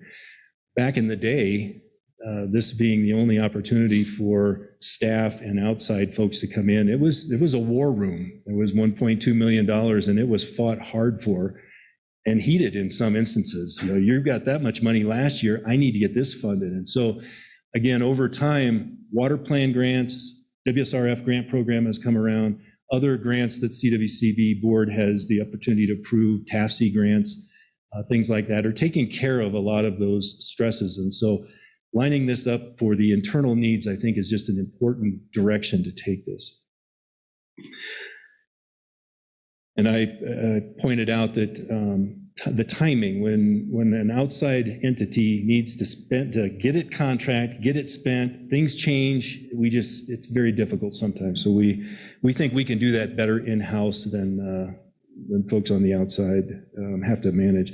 And as Lauren mentioned, a lot of the stuff that we looked at, what kind of projects would we be affecting with this change, might be a question the board would ask. And when we went through the list, they were all, we could redirect them to the programs that are out there. There wasn't anything that surfaced that it can't be taken care of in a different way. And so we feel good about that. And looking back, the policy was only created in 2012. The program was about 10, 15 years old at that time, but it was to address a very, very clumsy process we had, and that was, it was 18 months between the time a borrower or a grantee requested funds and the money was actually available. And then they had 12 months to spend it. So I can remember reaching out to some applicants and saying, okay, you're ready to go on July 1st. And they'd say, we did that project 12 months ago. Who are you guys? This is obnoxious. State government is terrible. And so it's, again, I think if, as we've lassoed this in and we're doing it a little bit different, I think we'll look at it as stronger. I guess with that, I think I'm at the end of my notes here. I'd be happy to take any questions if I can help summarize any better. Thank you. Thanks, Kirk. And I think I would speak on behalf of the board that the outreach you and Lauren did to review these policies and the rationale behind them with each, I'm assuming each board member individually, is very much appreciated. And it's, just for the texture that you were able to give us with that history makes us able to approve meaningful policy changes and understand that and communicate it back to the public. So I certainly appreciate the extra time that you all spent doing that. I see that Director Hawkins is queued up. And so Director Hawkins, you have the floor. Thank you. And I just wanted to reiterate the thanks for the extra time that the staff spent working with me on this. And I think that the final round of revisions look great. And I thank you for helping us provide clarity on how the higher ed funds will get distributed in the future. So I'm very comfortable with this version. Thank you. Director Brody. Thank you, Director Brown. I don't think this requires a change to the policy, but in light of our earlier conversation about inclusivity and diversity, I hope that we can have a conversation with our partners at the Water Center about how we can make sure that we're getting diverse perspectives and diverse views and diverse people engaged in those research efforts, whether they're professors or students. So I just want to convey that and hope that it's a conversation we can have. Excellent suggestion. Thank you, Director Brody. And I see you, Director Sakata. Thank you, Madam Chair. Thank you. Kurt, on the proposal number 2, the additional red comment, who is doing the consultation? I guess I'm a little confused. After consultation with CWCB, who are you referring to doing that consultation? So the Colorado Water Center, I believe is the term, right? That's the title. The Colorado Water Center is a group out of CSU that has, they were originally part of that policy change. Reagan Wascom at the time, and Jennifer Gimbel was the director. And to even give you some additional flavor to this, we have been over the years dealing with a very high overhead that is requested on grants from higher education. And at the time, we were looking at trying to do some assistance with research with higher ed, but we didn't like that 45% overhead number. And so we negotiated, or Director Gimbel did at the time, to get about that set aside of about $300,000 to $350,000 for research, if we could get that 15%, or to utilize a 15% overhead instead of such a high one. So it took a little bit of time to get to that agreement. So it is that the Water Center, the group gets together and comes to the staff. We have a meeting. Director Gimbel was the one in attendance at this last meeting. It in the past had been Reagan Wascom with the Water Center out of CSU. And they ask us a lot of questions. The staff brings up some ideas. They go through their process of putting those proposals together. And then they come back to us and say, here is what we've received for proposals. Do you all find them to fit what you were looking for? And sometimes they miss. And sometimes their process, they go through theirs as well to make sure that they're getting the best of the best. But those are dispersed throughout the state in the Public Education, Higher Education Institute.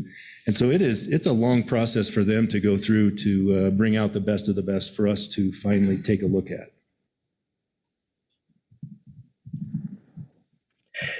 Thank you, Kurt. Would it be out of line then to actually put that in that additional language that it is the Colorado Water Center after consultation with the CWCB, so it's clear who you're talking about?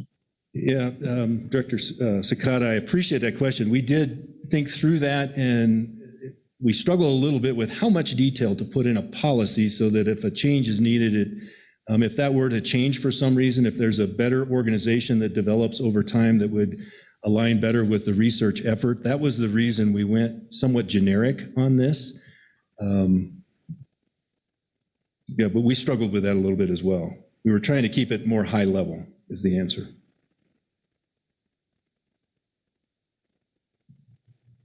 Okay, thank you. Well, thank you for all those great questions. Are there any further questions or comments for Kirk on this agenda item 10? Seeing none, we have a staff recommendation in front of us. Director Brody? I would like to move approval of staff recommendation on agenda item 10. Thank you. Is there a second?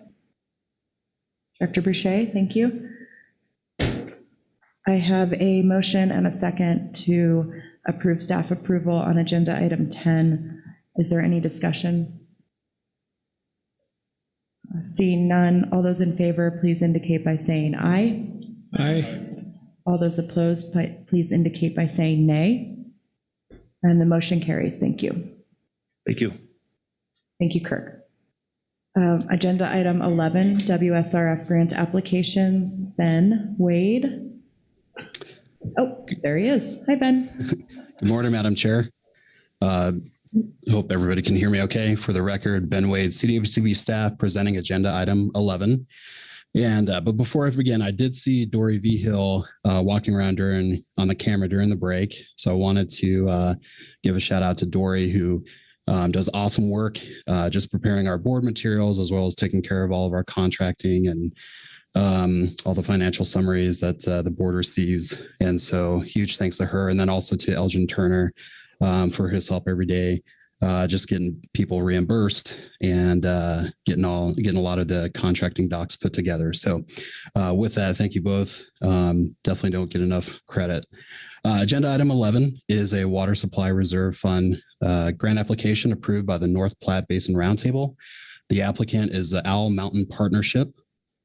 The ditches that would be receiving the upgrades in this proposal provide irrigation water to multiple water users, irrigating over 400 acres of pasture and hayland up in Jackson County.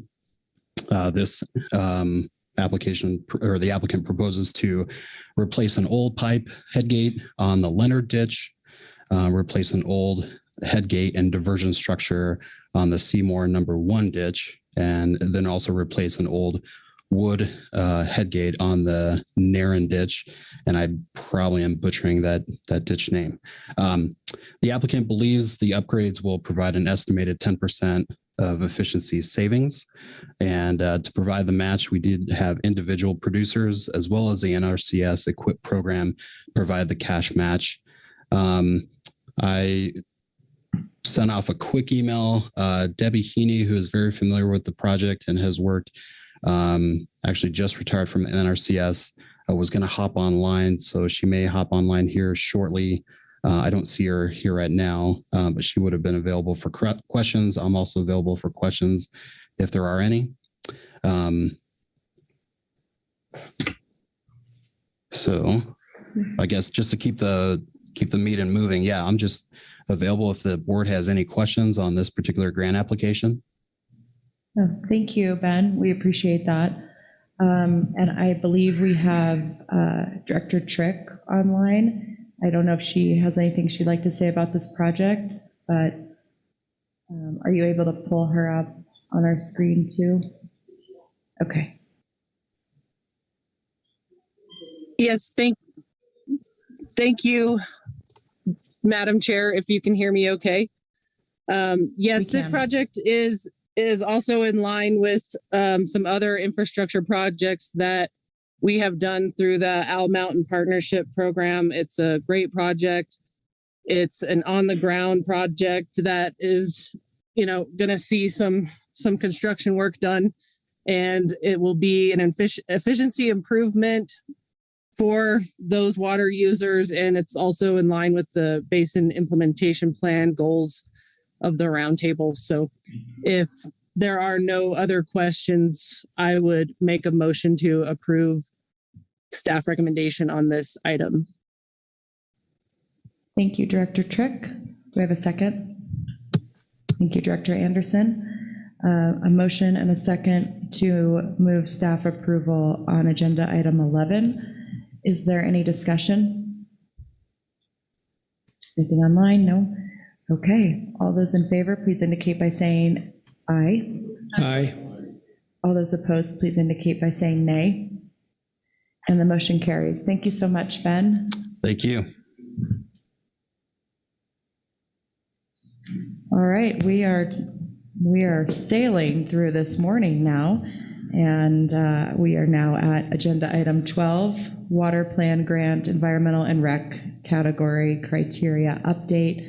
And thank you so much for being with us, Chris. Certainly, yeah. For the record, Chris Sturm, CWCB staff, presenting on agenda item 12, an update to the environment and rec category of the water plan grant.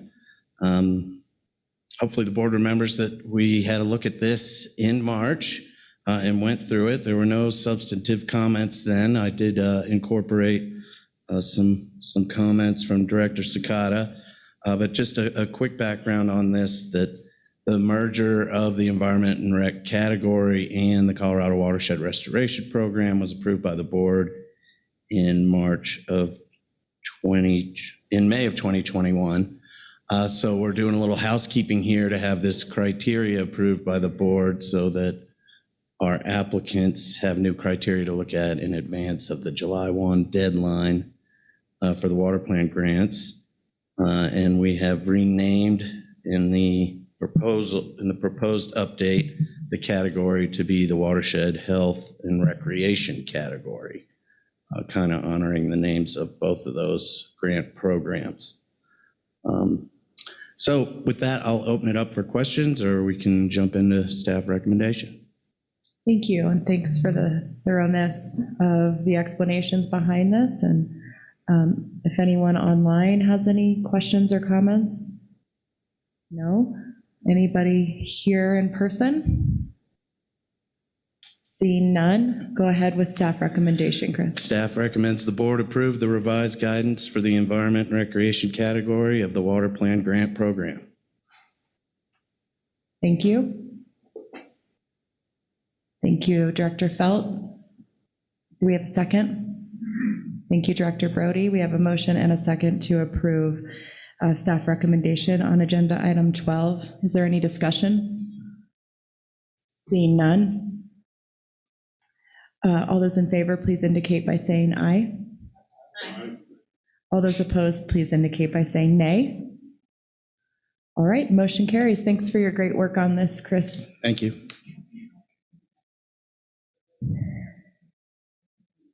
Okay, so because we are so efficient, we are going to bump up our agenda item number 13 with Kevin Hauk.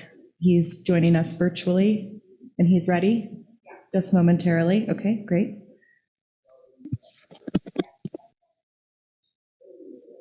And there he is. Welcome, Kevin. Good morning, Madam Chair, members of the board. I'm Kevin Hauk, CWCB staff.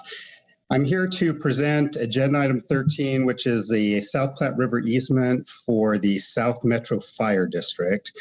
And I'll start out with just some opening comments. I'm actually here as a pinch hitter. I'm happy to report that the person who normally runs this program, Andrea Harbin Monahan, is the new proud mother of a baby that was born in late April. So she is taking some maternity leave right now, and I hear she's doing very well. And so I'm here to present this on her behalf. I will fully admit that I have not been involved in the day-to-day aspects of this event, of this process, but fully up to speed. And I also want to thank Councilor Mealy for her help throughout the process. And I might call on her as a pinch hitter depending on if I have any questions here.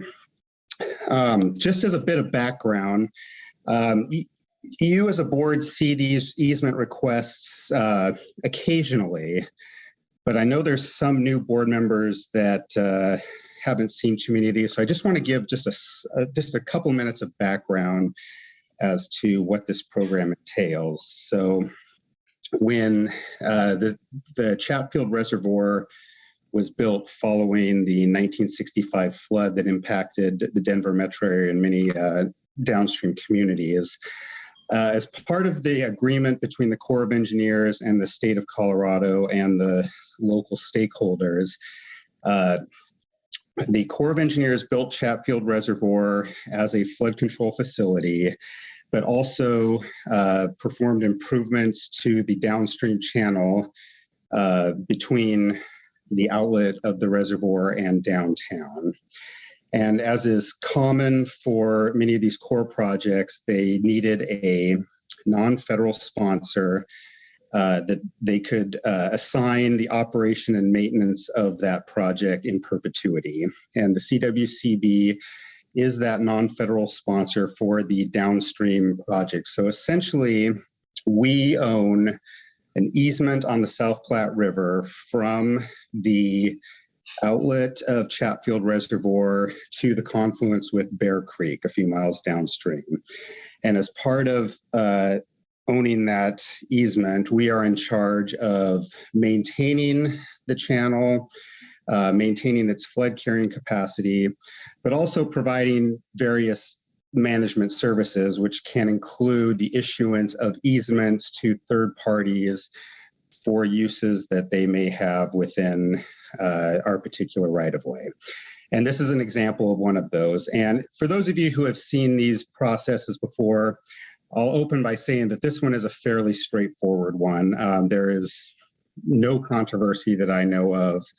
I think we've got a very good agreement with the applicant, and I don't think there's really anything that's causing any problems here. But basically, this is the South Metro Fire District, who actually approached us after doing a survey of their property, and they determined that there were some elements of their property that extended into the CWCB right-of-way. So there's, I believe, some asphalt, some fencing, and then the corner of a storage facility that they had.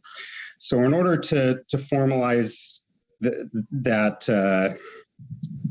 the extension onto our property, they requested an easement so that they could continue to operate those structures on our easement. I attached in your board memos our standard agreement or standard policy, I should say, for our easement fee structure, which dates back nearly 20 years. It was in 2005 that was updated. And then also just a draft of the easement agreement that was prepared by Councilor Mealy, as well as some of the exhibits that go along with that. And so just very briefly, we used what we typically call method 2 on the easement fee structure, which is one of the most common ways that we do that. It's a very typical way that we calculate this. We calculated a fee of $16,935, and let's see.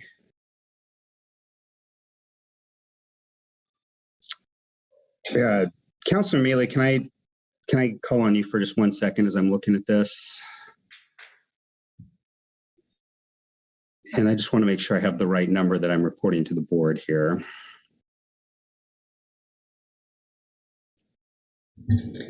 Thanks, Kevin. This is Jen Mealy. In terms of what we're charging, $5,645 based on method 2 in our fee structure. Yeah, thank you for that clarification.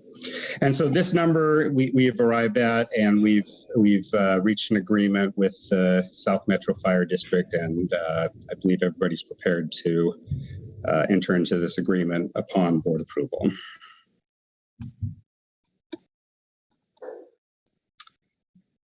And so with that, Madam Chair, would you like to take questions, or are you ready for a staff recommendation? Let's see if anyone has any questions for us before we do that. Anyone? Questions? Nothing online. Seeing nothing in the room. Okay, we'll hear your staff recommendation. Thanks, Kevin. Excellent.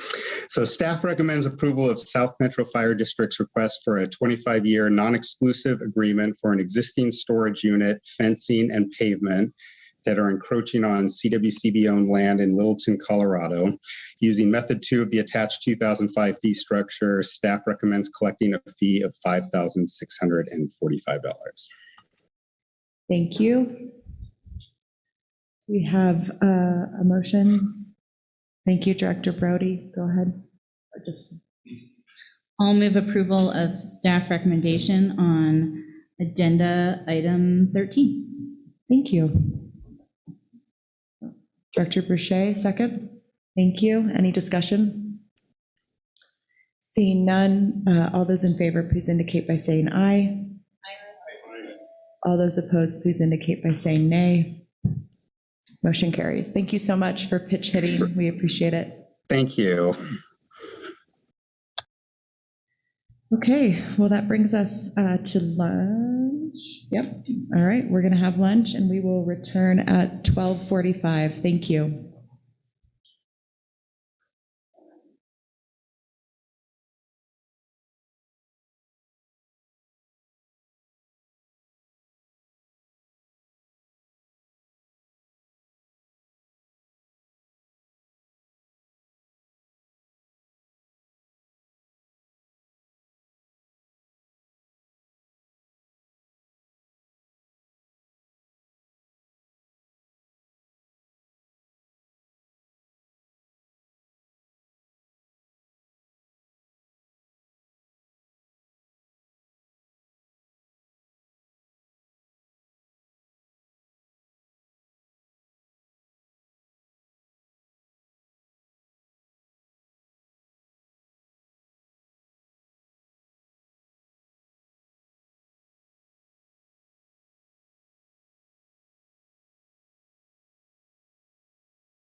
from our lunch break.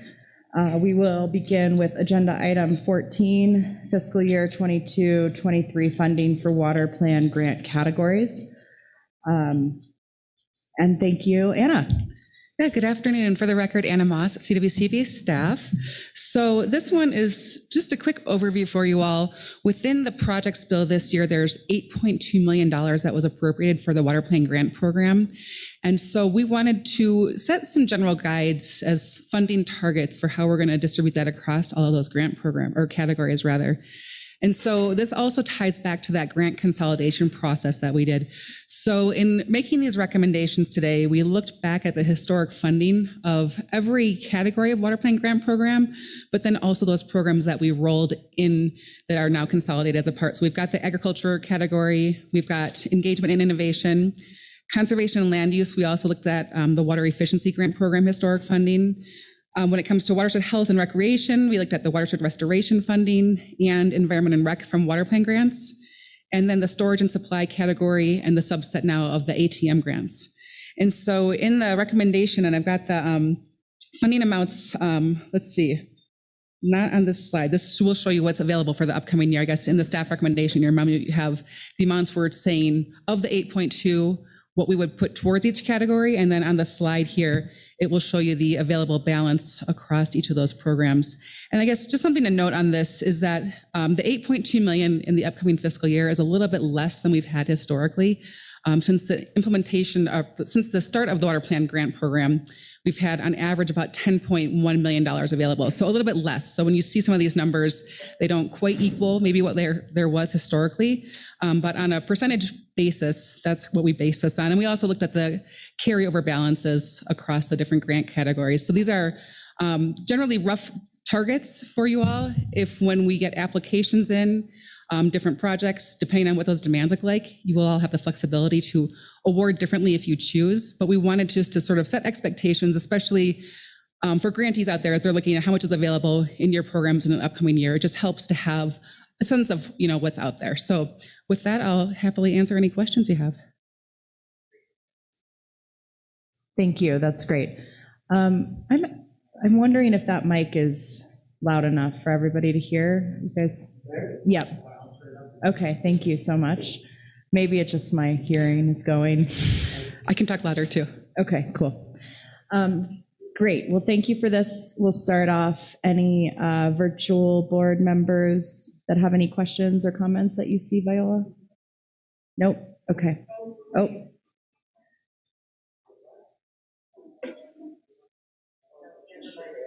Okay.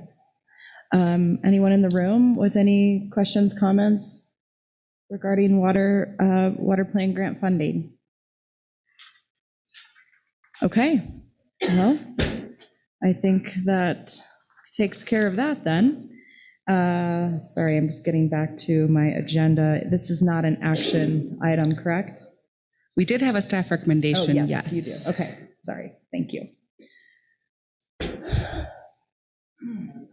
Yep, Director Felt. Madam Chair, I would move the staff recommendation on item 14.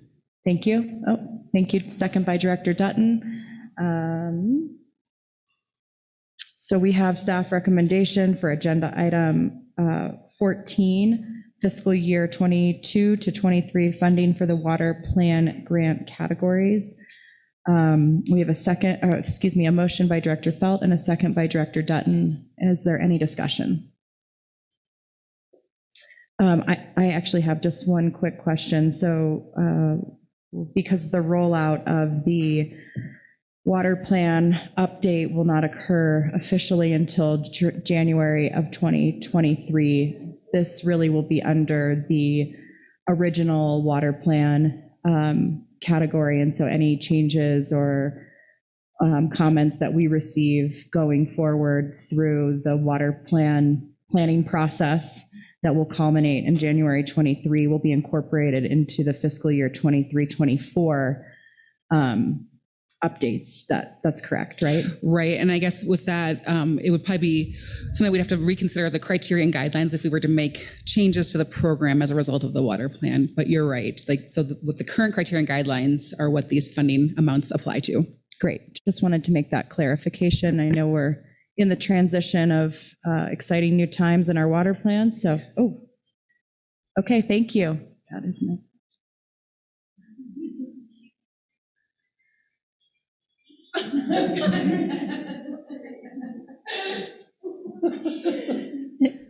Okay, Director Brody. Thank you, Director Brown. So I'm fine with the recommendation for this year, but in the future, I'm hoping maybe we can approach it a little bit differently once the new plan update has been adopted. And instead of just looking at the historic trend, we can have a more sort of targeted strategic conversation around, where do we as a board, with recommendations from staff, see the greatest need and the greatest opportunity for impact going forward, and direct the funding more based on that sort of prospective outlook, as opposed to just, where have we seen the interest from applicants? Yeah. So thank you. That sounds good. I think those are great comments, and I think you and I are on the same page with where we'll be looking for comments and updates as we move into the next phase of Colorado's Water Plan 2023. So thanks for all the work on this. We really appreciate it. I guess unless there's any more discussion, we'll go ahead and take a vote on the motion on the floor. All those in favor, please indicate by saying aye. Aye. All those opposed, please indicate by saying nay. Okay, motion passes. Thank you. Thank you. And thank you, Anna. Rob Veal will be joining us for agenda item 15, 2022 in-stream flow appropriations. Hi, good afternoon. For the record, Rob Veal, CWCB staff. This is agenda item 15A, which is an action item on uncontested in-stream flow appropriations of Italian Creek and Lotus Creek in Water Division 4, Kinney Creek in Water Division 5, and Watson Creek in Water Division 6. On January 24th, 2022, the board formed its intent to appropriate ISF water rights on these 4 segments, and pursuant to Rule 5D of the rules concerning the Colorado in-stream flow and natural lake level program, notice of the board's action was sent to the ISF subscription mailing list on January 31st. This notice provided all parties with the deadline for a notice to contest, which was due to the CWCB no later than March 31st.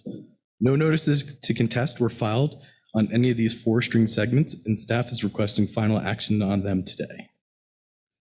So the staff is requesting that the board make its 3 statutory findings. First, that a natural environment does exist. Second, that the natural environment will be preserved by the water available for the appropriation. And third, that there will be no material injury to other water rights. So with that, I have staff recommend.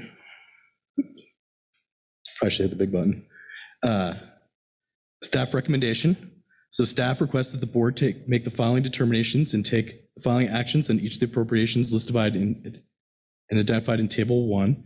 This is the same table that was provided in your memo as well.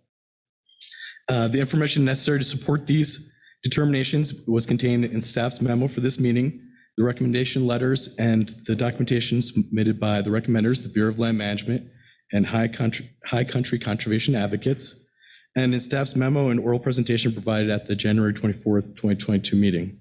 So 1, determined pursuant to 3792-102-3, that for each appropriation identified in Table 1, A, there is a natural environment that can be preserved to a reasonable degree with the recommended water rights if granted. B, the natural environment will be preserved to a reasonable degree by the water available for the recommendation and appropriation. And C, no such natural environment can exist without material injury to other water rights. And then 2, pursuant to ISF Rule 5F, established January 24th, 2022 as the appropriation date for these water rights. And then finally, request staff to work with the Attorney General's office to file applications for these water rights in Water Corp by the end of this calendar year. So with that, I can answer any questions on these 4 stream segments. Thank you, Rob. So just to be clear, we are on agenda item 15A. And Viola, would you mind asking the folks on the virtual platform if they are able to hear well? Because I still feel like we're... Okay. Oh, well, I'm a lot louder. Rob, what about you? Yes, I'm much louder. You are business now. Okay. Okay, perfect. Thank you so much. And so now we can as well. All right. With that, we'll take any questions, comments, concerns on agenda item 15A. Anything online? Somebody chatted.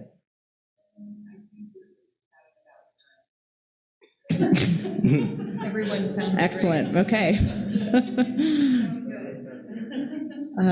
Directors in the room, do we have any comments, questions? No? Well, I'll make one then. I just want to, again, thank staff of the In-Stream Flow program for your work on the Watson Creek proposal. And also, just in case Roy Smith from BLM is listening today, thank him too. Really appreciate the outreach that you did in Routt County on the Watson Creek segment.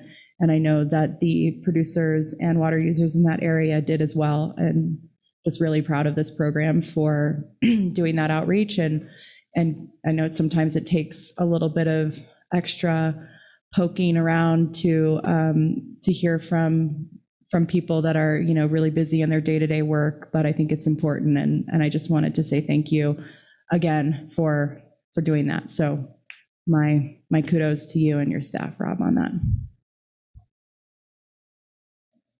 Okay, so we have staff approval both on the screen and then Rob read it off for us. Would anyone like to make a motion? Director Anderson? I would move approval of agenda item 15A. Great, thank you. Do we have a second? Thanks, Director Brody. We have a motion and a second to approve staff recommendation on agenda item 15A. Is there any discussion? Seeing none, hearing none from our virtual community, we will go ahead, and all those in favor, please signify by saying aye. Aye. All those opposed, please signify, yes, all those opposed, please signify by saying nay. Okay, motion carries. Thank you. I guess there it goes. Sorry, a little delayed. Okay, so I'm still here. So for the record, once again, Rob Veal, CWCB staff. This is agenda item 15B. This is going to be very similar to the last agenda item with one added extra wrinkle. And this is an action item on the Spruce Creek in-stream flow appropriation located in Water Division 5. Similar to the other recommended reaches on January 24th, 2022, the board formed its intent to appropriate in-stream flow water rights on Spruce Creek. Pursuant to Rule 5D of the rules concerning the in-stream flow and natural lake level program, a notice of the board's action was sent to the I-subscription mailing list on January 31st. And this notice provided all parties with deadlines to file a notice to contest, which was due to the CWCB no later than March 31st. No notices to contest were filed on the stream segment, and staff is requesting final action today. So on Spruce Creek, we will be requesting that you do make these same 3 determinations, but I just want to provide a little extra background on this one. So prior to the formal notice and comment period, staff was in contact with representatives of Blue Valley Ranch regarding the recommended ISF on Spruce Creek.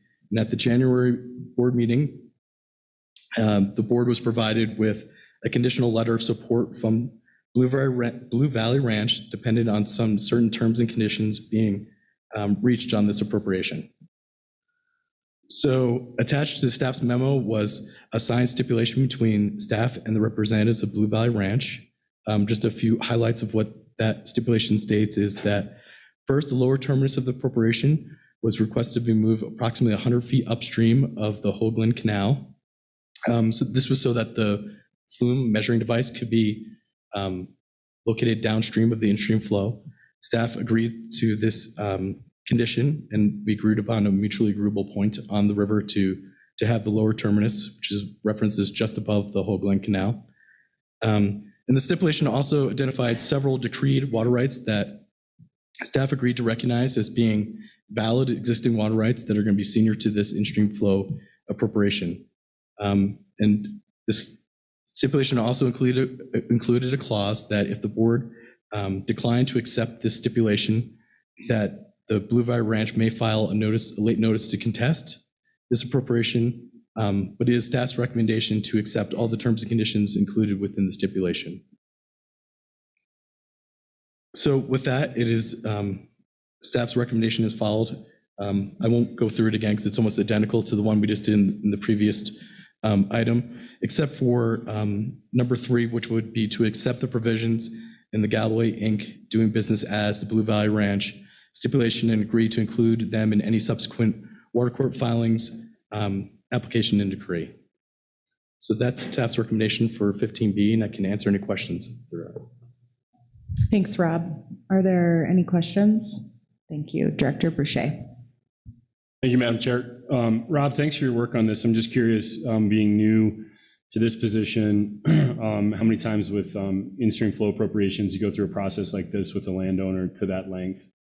It's not uncommon. We try to get try to identify as many issues as we can beforehand, so that all their issues can be resolved before anything goes to water court, so that they can participate in the notice and comment period that's identified in the ISF rules. So in this situation, we talked with the representatives for Blue Valley Ranch who are work hand in hand with the recommended entity, the BLM in this case. They have a lot of projects ongoing with them, and we've talked to their aquatic biologist, and so we had a lot of fruitful discussions on this one. Yeah, yes, please, thank you. So through that, though, all parties at the conclusion of this agreement with the attachment, are happy with the conclusion? Yes, as I stated, they provide a conditional letter of support in January, and I feel like that since we reached that stipulated terms, that is now just a letter of support for this in-stream flow reach, which is an increase to an existing in-stream flow that was decreed several years earlier. Thank you, and that was my assumption. I just wanted clarification. Thank you. Thank you. Anything else from the online folks or around the table here? Seeing none, we have staff recommendation presented to us. Is there anyone that would like to act upon that? Thank you, Director Boucher. I would move to accept staff recommendation on agenda item 15B. Thank you. Director Brody has a second. Thank you. Any discussion on the motion to approve staff recommendation for 15B, final action on uncontested 2022 in-stream flow appropriations, Spruce Creek? Seeing none, all those in favor, please indicate by saying aye. Aye. All those opposed, please indicate by saying nay. Motion carries. Thank you. Okay, last time you'll have to hear from me. So once again, Rob Veal, CWCB staff, this is agenda item 15C, 2022 in-stream flow appropriation on Spring Creek and Water Division 4. This is an informational item only, and the staff is now requesting action at this time. As stated in the memo, this recommendation was first brought to the CWCB at the January 2017 ISF workshop. Staff worked for several years collecting data and conducting outreach, including on-site meetings with local stakeholders in May of 2021. This past January, the board did form its intent to appropriate an in-stream flow water right on Spring Creek. On May 4th, 2022, staff received a request to cease efforts on appropriating an ISF on Spring Creek. To be honest, staff was surprised by this request because we thought all issues had been resolved with the stakeholders, and work was being done to document some of their present uses in any future decree through the 1023B process.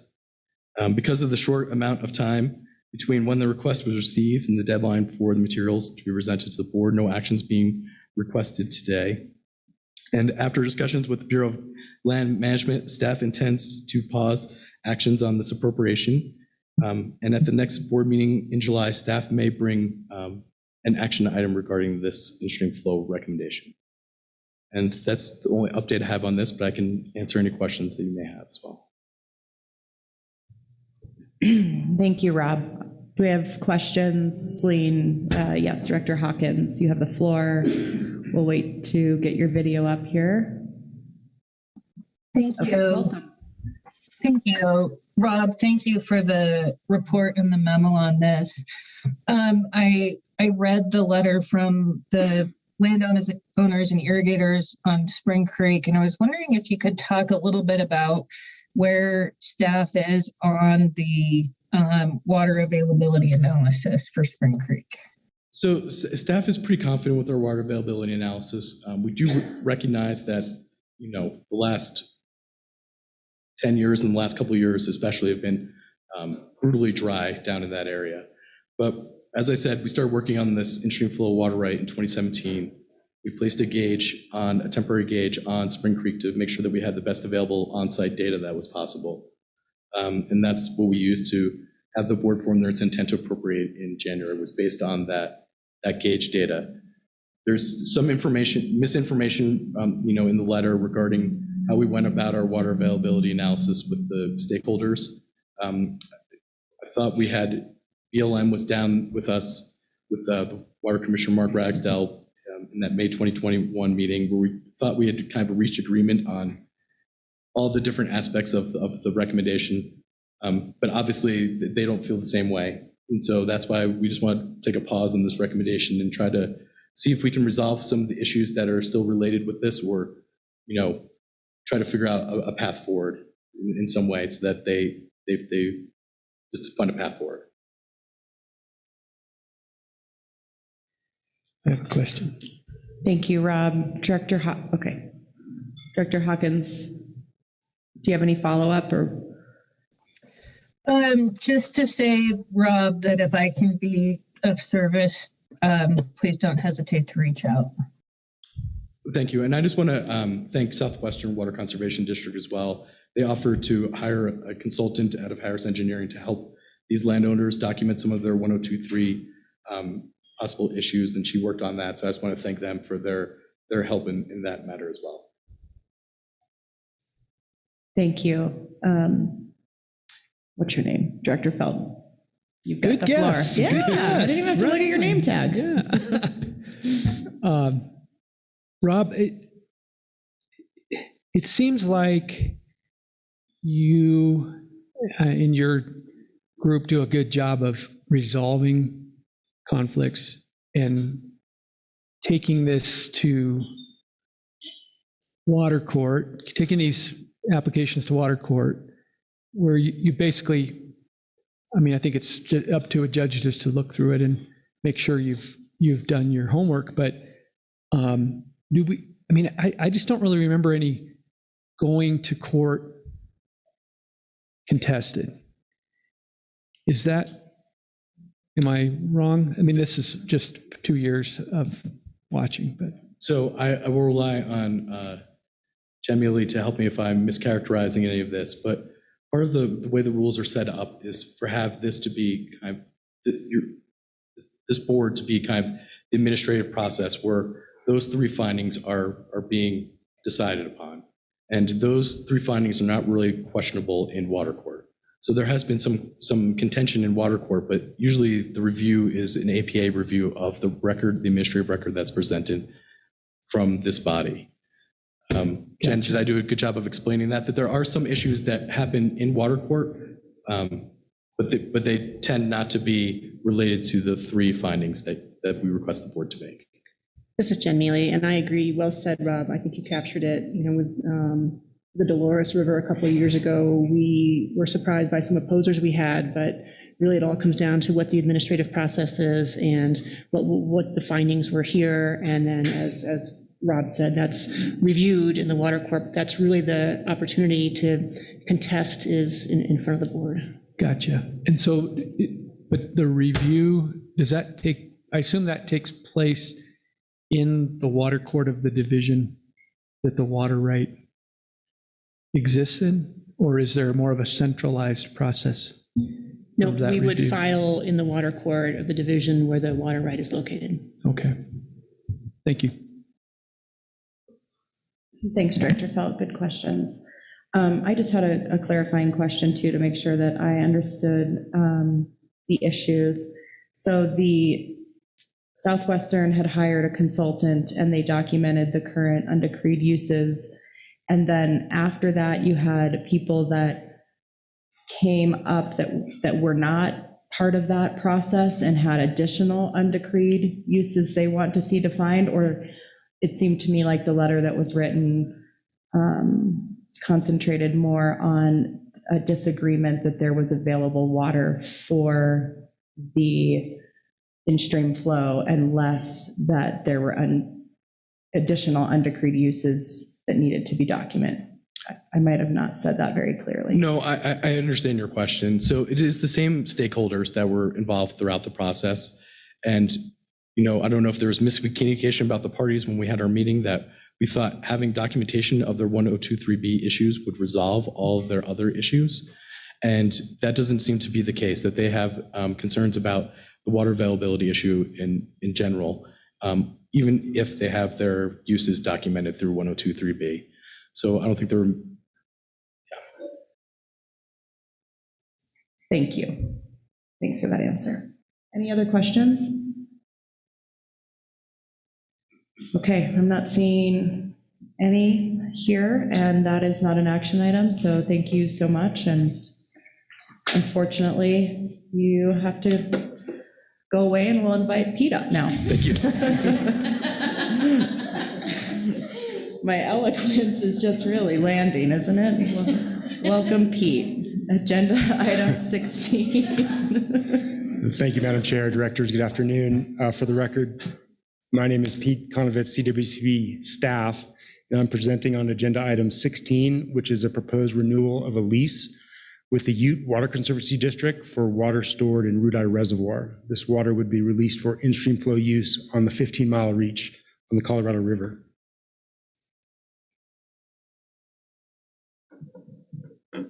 So the water would be released, as I mentioned, on the 50-mile reach to supplement existing CWCB in-stream flow water rights on the reach, as well as help meet Fish and Wildlife Service flow targets for endangered species, particularly the Colorado pike minnow and the razorback sucker, two species known to inhabit that reach. The Fish and Wildlife flow targets vary depending on hydrologic year type and obviously time of year. The base flow targets for this year, because it's going to be almost certainly a dry year target, will be about 1480 CFS in July and then 810 CFS from August through October. The first lease between the state and the Ute Water was implemented in 2015, and that allowed for 4 renewals. 2019 was the last renewal under that agreement. The agreement was renewed in 2020, and the first renewal was done last year. And so this would be the second renewal under the 2020 agreement. And I'll mention that the water is available for hydropower generation. It will pass through the Rudai power plant, as well as able to be passed through the power plant operated by the Grand Valley water users in the Orchard Mesa Irrigation District. Although I understand that latter plant is down for repairs and not operational right now. But in all other years prior, since 2015, that water has been available for hydropower, but it's likely that plant won't be up online until probably next spring, although there's an outside chance perhaps this fall. So here's a location map just showing the location of Rudai Reservoir. The water's released down to the Frying Pan, into the Roaring Fork, to the main stem, where it's shuttled down to the 15-mile reach, which terminates at the confluence with the Gunnison River. We reached out to the Division 5 engineer, who was able to confirm that these releases will be administered and able to be protected down to and through the 15-mile reach.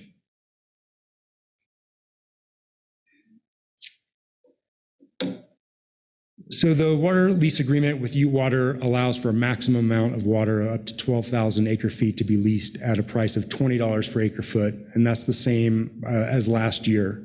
However, this year and also last year, Ute Water is not able to guarantee a minimum amount because of the dry year conditions.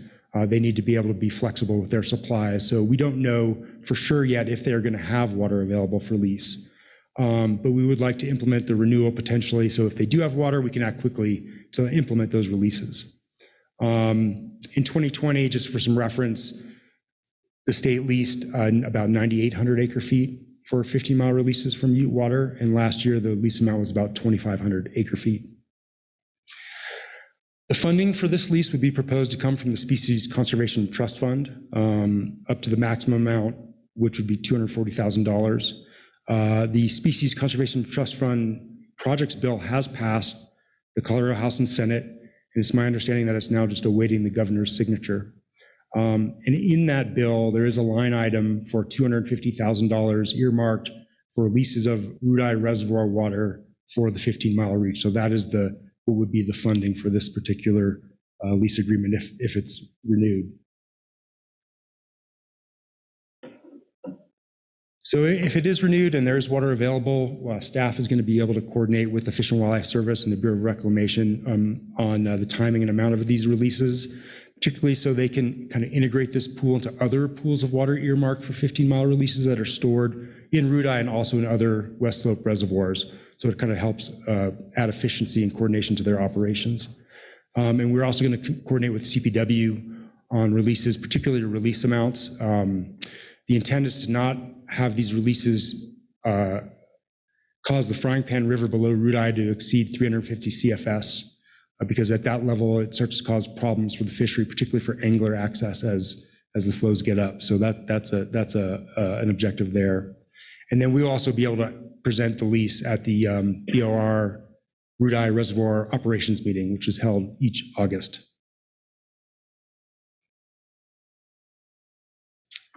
So the staff recommendation would be to approve the renewal of the lease agreement up to the maximum amount and authorize an expenditure of up to $240,000 from the Species Conservation Trust Fund, subject to that the releases won't cause releases from Rudeye to exceed 300 CFS, nor the river below to exceed 350 CFS. And we'll coordinate with BR to ensure that, and also consulting with CPW to ensure that impacts to the fishery are not realized as a result of these releases. And with that, I'm happy to answer any questions if I can, or take comments. Thanks, Pete. Do we have any questions online? Nope. Yes, Director Boucher. I just see this as a wonderful project. I wish there were a lot more opportunities like this. Well said. Director Felt. Pete, the Species Conservation Trust Fund, I'm just trying to connect some dots here. Is that funding that comes from the generation of power, like at Lake Powell, Lake Mead, that federal funding that is then distributed to the states to work on these types of issues? Great question, and I don't know the answer to that. I'm going to have to throw a lifeline out to answer that. Sorry. Yeah, no, I apologize. Just wondering. It's okay, you can phone a friend. We can wait. Amy? No. The answer is no. Oh, well, then I guess the follow-up, where does that money come from? I mean, how does that fund get funded? We didn't ask anybody else any tough questions. We saved them all for you, Pete. Thanks. That's why I have my lifelines here. Okay. Did you hear that, Director Felt? Severance tax money. Oh, okay. Yeah. Thank you. And state, not federal. Yeah. Paul, what's going on, Director Boucher? You're our resident expert on severance tax.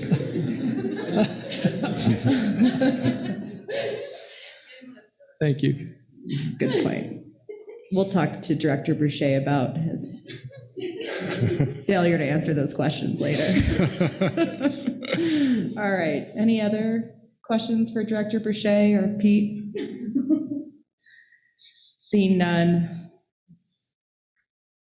We do have a staff recommendation.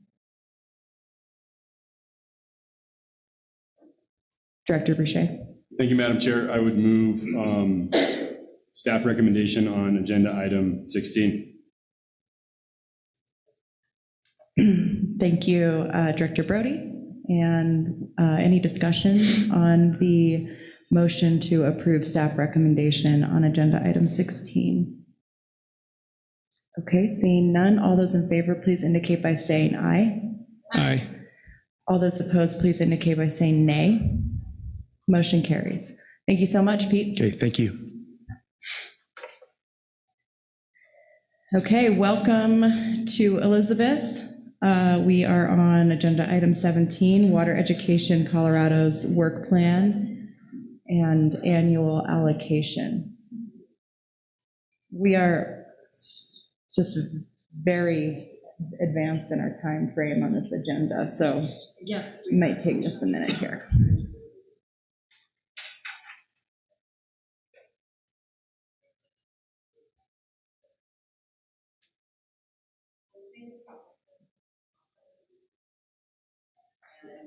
Yeah, we can shift things around. I think that's totally fair. We'll go ahead and do that. And I think we'll move that. Yeah, let's go ahead and move it to before public comment. It's the end of the day. Sure. Yeah, sure. And let's go ahead and break. We could do the Attorney General's report and then go to break. Yes, we will do that. Before executive session. Jen, will that work for you if we go ahead? Do you have everybody you need here for an early executive session? No, do the Attorney General's report and then a break and then. I know, but it's still going to be early, so I'm just making sure she's good. Thank you. This is Jen Mealy. I should be able to get Lane Leoniak online. I'll double check while she is. Great. Okay. Awesome. All right. We are ready. So if you want to, Scott, are you going to do agenda item 18, Attorney General's report? Yes, Madam Chair. Okay, great. Well, we'll go ahead and you have the floor. Thank you. Scott Steinbrecher, Attorney General's office. First, the Attorney General sends his regrets that he couldn't be here. He asked me to fill in for him. He really enjoys coming to these meetings, so they are sincere regrets. It looks like he has conflicts for Steamboat and Durango too, so I will use that as an excuse to travel and spend a little more time with you all. I'll stick with the legislative theme from this morning. The Attorney General was happy to see the legislature provide some funding for water infrastructure. I think we mentioned earlier the $5 million or the money for federal matching dollars, which he was happy to see. Great to see the compact compliance bill pass as well. Those are important funds for those basins. So we're very excited for that. On the Attorney General's side, funding in the long bill, we have great news to report. We got 3 of our important requests confirmed or approved. One is permanently hiring a position that this board filled last year in the Federal and Interstate Water Unit. Another is adding a position to the Federal and Interstate Water Unit. So we'll be adding one more player on Lane's team. As you all know, that's incredibly important work, defending our compacts, representing our compact commissioners. So we're committed to fully supporting those positions. And along those lines, we will be posting those positions sometime soon. And if you all know of people who would be great fits in that unit, I ask you to please solicit on our behalf and send them our way. That's all for my report. Thank you. Thank you. Knowing that you'll be the stand-in, I'm sure we'll come up with some really tough questions for you between now and then. Thank you. Lots of opportunity. All right, we'll go ahead and go on break while staff sets up our executive session. Let's see, we're gonna take 15 minutes, so we'll see. Yep, we're gonna do a motion, sorry. I know. All right, we will need a motion to go in executive session. During executive session, we will consider agenda items 19A through D. This executive session is authorized pursuant to sections 246402(3)(a)(2) and 3 of the Colorado Revised Statutes. We are now ready for a motion. Thank you. I'll make a motion that we go into executive session to discuss agenda items 19A through D as reflected on the agenda. Thank you, Director Brody. Do I have a second? Director Felt, thank you for the second. Any discussion? Hearing none. All those in favor, please indicate by saying aye. Aye. All opposed, please indicate by saying nay. Motion carries. Please meet back here at 1. Recording stopped. That's okay. We'll see you all back here at 1:40.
Recording in progress.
For the record, my name is Amy Ostick with the Interstate Federal and Water Information Section. And do you have a slide just for me?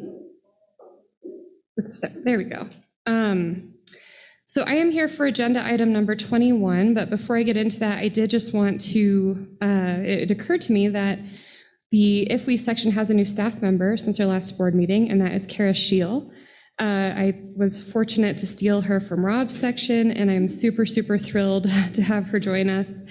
I'm also super thrilled to say Kara is a fellow Nebraskan and actually has experience working for the Headwaters Foundation, which manages the Platte River Recovery Implementation Program, which happens to be what she is also working on here. So I feel very fortunate to have her. Like I said, I'm here for agenda item number 21. Litigation fund, and the staff recommendation is on the slide. It is essentially to authorize the expenditure of $1,955,000 for litigation-related activities for fiscal year 2022 and 2023. You should have a memo in this in your board packet, but I'm happy to have someone more knowledgeable about this matter answer any questions that you might have. Thank you, Amy. Are there any questions? Seeing none, I think we'll go ahead and proceed with a motion on staff recommendation, if anyone would like to make one. Director Brody? I think we raised our hands at the same time. I just, first of all, want to thank the AG's office for all the great work they do on behalf of the board and of the state of Colorado. We are fortunate to be represented by an amazing team. With that, I will gladly make the motion that we approve staff recommendation on agenda item 21. Thank you. We have a motion by Director Brody and a second by Director Dutton to approve staff recommendation on agenda item 21. Is there any discussion? Seeing none, all those in favor, please signify by saying aye. All those opposed, please signify by saying nay. Motion carries. Thanks, Amy. Thank you. I guess you can stay for the next agenda item, which is Colorado River updates. Agenda item 22. You have the floor. Thank you so much, and thanks for keeping me around. I am going, excuse me, to keep my part on this relatively brief. I'm going to hand it over to Michelle Garrison in just a second to talk about all the complicated stuff. But a couple of things I did want to highlight before we get into Michelle's updates, things that you've heard about before, but I just wanted to kind of raise back to your awareness. One is back in December, which feels like quite a long time ago now, Commissioner Mitchell announced at CRUA Colorado's commitment to develop a, excuse me, a sovereign-to-sovereign engagement framework, which would guide communications with the two tribal nations in Colorado throughout the course of the post-2026 negotiations for reservoir operations. And I just wanted to report that Commissioner Mitchell and her team, we've been meeting pretty frequently with the tribes on a sovereign-to-sovereign basis and getting their thoughts and input and providing them regular updates on what's going on. So I think it's fair to say that we all have really valued those communications. I think we've learned a lot on our side. And we look forward to continuing those going forward as there's a lot more to figure out. Another thing I just wanted to highlight briefly is a couple of communications tools that we have available. I know I'm probably going to forget something here, but a few things on CWCB's website. We started a Commissioner's Corner webpage a while ago that has updates from Commissioner Mitchell in her capacity as commissioner on interstate Colorado River issues. And as part of that, we've also built out some kind of FAQ and 101 documents. Those are meant to be living documents that we will continue to update as the circumstances require. And we just want to make sure that you are all aware of those and that you feel comfortable relying on them if you need them. If you notice something that needs to be updated, let us know.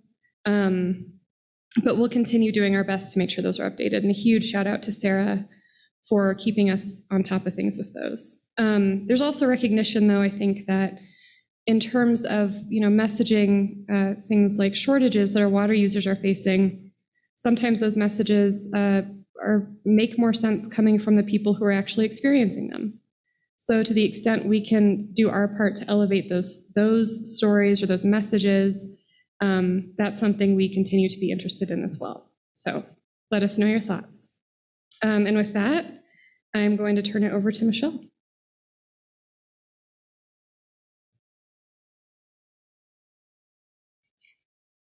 Thanks, Michelle Garrison, for the record. I'm just going to go through some quick highlights of the hydrology. We could kind of skip the rest of this and just say it's better than last year, but it's not good. That's the theme. But we'll go ahead and push through these. And I will say I was waiting to see if some of the updated information from Reclamation would be public by now, and I think it's coming out like right now. So it was a little too late to get it on the slides. I will update this so Vivian has an updated copy when we get the rest of the updated information from Reclamation for a couple of these slides that are a little bit old. But moving forward, just a reminder, we're going to talk about kind of where we've been and then what that means to the forecast and to the operations. On the left, you'll see water year precipitation from last year, which was below average almost everywhere across the entire basin. And then water year precipitation for this year through April is in the middle. And again, almost everywhere below average. And then month to date for May, really, really dry throughout almost the entire basin. And so what you'll see from here on is we had a couple good storms move through, particularly in late December. And after that, just really month after month, it's been pretty much dry. A little bit of relief in March and April for some portions of the basin, but really mostly dry after those big storms in December. Soil moisture, here we start. On the left was the really super dry conditions we saw last year that led to record-setting low runoff from not a bad snowpack. And the soil moisture conditions modeled for this year, which in portions of the basin are decent, but above, kind of across the basin as a whole, still below average, and the farther south you go, the worse it gets. But everywhere a little bit better than last year, so we are expecting a little better runoff from the snowpack this year. So on the left, you'll see that's snowpack, all of the snowpack above Lake Powell. And you see the one giant event in December, and then just flat for months, which was terrible. And then a few more storms coming in, but also some very early runoff. So snowpack was below average. But not terribly below average, but it's running off really early. And the recent warm, windy, and dry conditions aren't doing anything to improve that. So I'm afraid we're going to see less runoff efficiency as we go forward from this dry, windy conditions we've had recently. And then on the right, you'll see kind of the cumulative runoff for the water year. And here we do see an improvement from last year. The orange at the bottom is the minimum, and the green is the middle 50%. So we are still in the driest 25%, but it is climbing closer to that 25th percentile and not continuing to hang on the minimum like we saw last year just for so long. Basin runoff forecasts. Here you can just see what the forecasts have looked like for every basin, starting looking really good in January, right after those big December storms. And then for the most part, just dropping every month that it continued to stay drier than normal. A little bit of relief for the upper Green in April, which was good news, but really overall, the forecast just continued to decline. But the bottom isn't dropping out as fast as it did last year, where we knew the snow was melting and there just wasn't any runoff to be seen in the streams because of it. Here, at least, there is still some snowpack, and we are seeing some runoff from it. So a little bit better than last year. Here we are, accumulated from the basins above it. No, only goes one direction. No, there we go. Sorry, my bad.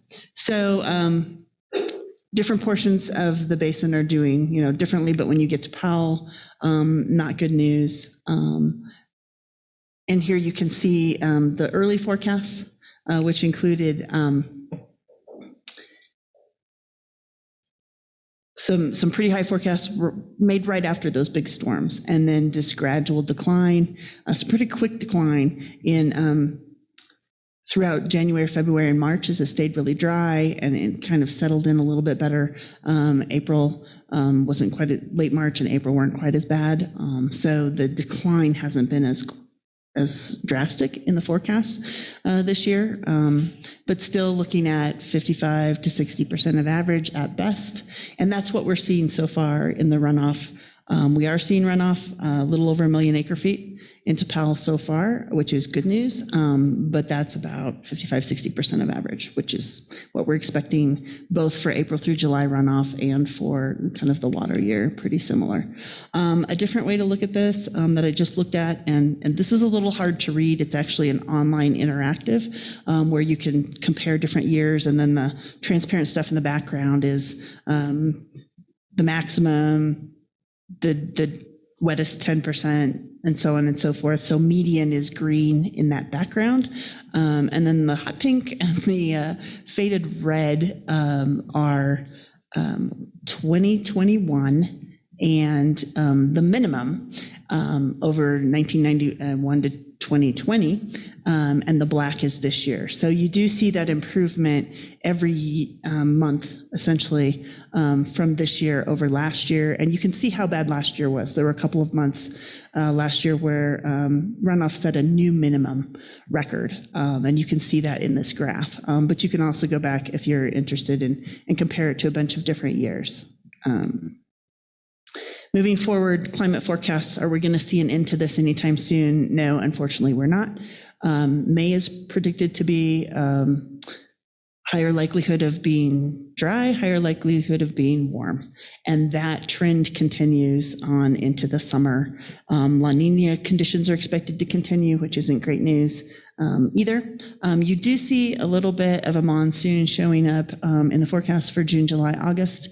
So hopefully, depending on how far up that monsoon actually moves, how far north it moves, there may be a little bit of relief. And again, for that soil moisture, when it just stays hot and dry all year, that's really tough because you set yourself up for the same problems next year, next spring, that we saw this year and definitely last year, in terms of you just can't get enough moisture to take care of that dry soil moisture, then you get poor runoff just over and over year after year.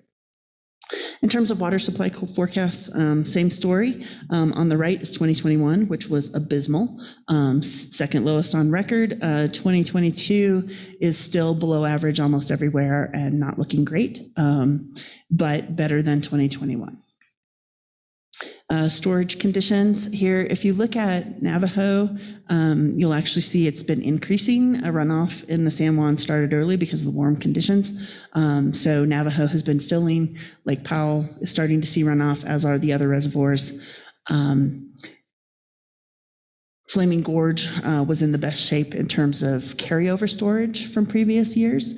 Some of the other ones had been hit pretty hard, but Flaming Gorge has one of the lowest inflow forecasts for this year, so kind of cancels out, I think. Blue Mesa, on the other hand, is in pretty rough shape, second lowest storage on record, but has a pretty decent inflow forecast. Still below average, but better than some of the others. Nobody in great shape, but there is some kind of balancing out there. In terms of forecast for Lake Powell, and I apologize, this is what will be coming out, a new one for May, this afternoon or tomorrow. So here we're still looking at April, and we've lost a little bit in the forecast since then, particularly in the dark blue. But what you'll see is that we are significantly below the new lower average, but much, much better than last year. And a couple of the other dry years in the past, including 2018. So a little bit of a bright spot in what's still a pretty dry forecast. And on the right-hand side, you'll see a reminder of the difference between the old Lake Powell inflow average and the new one, which is at 1.2 million acre feet lower, and also a list of the releases from 2019 forward from Lake Powell. And you'll notice the change in water year 2022 that we'll talk about. And sometimes by this time of year, we have a pretty good indication of what tier we think both Powell and Meade are going to be in for the next year. Those are usually determined in August. But by now, sometimes we have a pretty good feel. But I think this year, we're just going to leave that with a question mark for now. In terms of drought activities, you've already heard quite a bit about this and read about it in the papers, but just to make sure we have accurate slides up here. The Drought Response Operations Plan was approved by the states in late April and by the Secretary of Interior in the first week of May. 4 operations that run from May 2022 to April 2023. So Drought Response Operations Plan year is a different year than water year, calendar year, and just want to make that clear to everybody that always, when we look at Drought Response Operation plans, they're going to be a May to the following April plan. The releases that were called for under that plan have already begun. Additional releases from Flaming Gorge. And for the folks that work on DROA, does that mean they're finished? No, now it means they monitor and keep working on a plan if it's needed for next year. So that's what's going on now. In addition, the Upper Basin Drought Contingency Plan contains plans, maybe not plans for supports, weather modification activities, which continue, and demand management feasibility investigations, which continue. So those other 2 parts of the drought contingency plan are also ongoing. For the lower basin in Mexico, they have for the last few years triggered their drought contingency plan conservation, extra conservation, to help protect Meade. This is the first year they are taking tier 1 shortage. And I got a good question somewhere else the other day. And just a reminder, what shortage means in the lower basin is a little bit different than what shortage means in the upper basin. In the upper basin, it can be a physical shortage at that location. It can be shortage due to water rights. It can be a shortage imposed by whoever runs your reservoir that doesn't have enough water in it. There's a lot of different ways that shortage is imposed in the upper basin. In the lower basin, those are contracts out of Meade. And so we're talking about contract shortage, and then different entities kind of having their own individual systems and determining what happens if they don't get full delivery under one of those contracts. So when we talk about lower basin shortage, we're talking about a shortage to a contract for delivery. The lower basin also had to undergo a consultation to protect elevation 1030, which is part of, I think, the genesis of the 500 plus plan, where the lower basin is endeavoring to do additional conservation up to 500,000 acre feet. We'll talk a little more about that. So a reminder of what drought response operations have happened to date in the upper basin. In water year 2021, we had the imminent need releases determined by reclamation in the summer and fall of 2021 for a total of 161,000 acre feet, 36,000 acre feet of which came from Blue Mesa. And those did not make any change to the tier determination and release from Glen Canyon Dam for water year 2022. And then in early water year 2022, reclamation made adjustments to their normal monthly release pattern out of Glen Canyon Dam to withhold some water that normally would have been scheduled for January, February, March, April, to try to hold that in Powell for a later date. And both of those actions are outside of what the states work on in a drought response plan, which just came out, as we just discussed, and proposes 500,000 acre-foot release from Flaming Gorge from May through April, with no release planned at this time from the Aspinall unit or from Navajo. And that can be revisited during the monitoring, but at this time, there's no plan.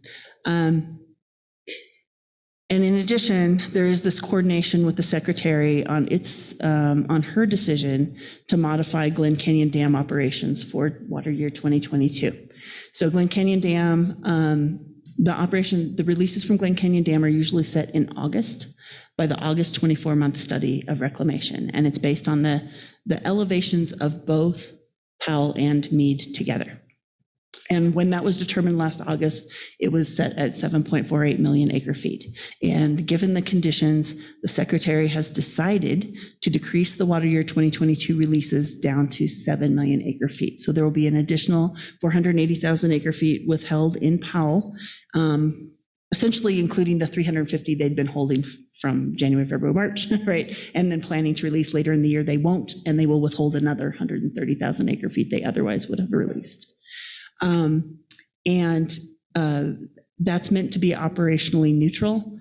So it will not drive, as Commissioner Mitchell described it this morning, it will not drive the lower basin into shortage, tier 2 shortage earlier than they otherwise would have arrived at that point. And it will not penalize the upper basin with additional releases out of Powell because Powell is higher. We're in one of those tiers that's a balancing tier. And then every acre foot of water, when you're in a balancing tier, you get another acre foot of water in, and that increases the release you owe if that next August when you set that, if you're still in that tier. And so neither of those things are good for either basin to get penalized for these operations that are being made to protect storage in Lake Powell. So the 480,000 that's being held in Glen Canyon Dam will actually be accounted for as if it had been released to Meade. And the way the accounting for drought response operations will work at the other upper basin reservoirs, the accounting treats drought response releases as being a loan from the upper basin reservoir that it was released from down to Powell. And so there will be accounting as if you owe back that loan sometime in the future to Flaming Gorge and to Blue Mesa for the releases that they made last year and this year. So all of that will be tracked at some point to try to make sure we're keeping track of water that's owed back to the reservoirs that made the releases and not messing with penalizing one basin accidentally with those tier determinations. Just a reminder, the lower basin is still in this just second level here for both shortages, tier 1 shortages, and also their DCP shortages and binational shortages. And the total for this year should be 612,000 acre feet, and that is not all water that will sit in Meade. Some of that can be conversion of water that was intentionally created surplus of one color being converted, so it doesn't result in 613,000 acre feet of actual water sitting in Meade. This does not include the 500 plus plan.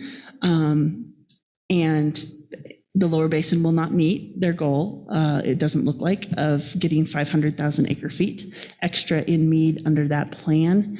But they have over 2021 and 2022, they'll conserve more than 200,000 acre feet.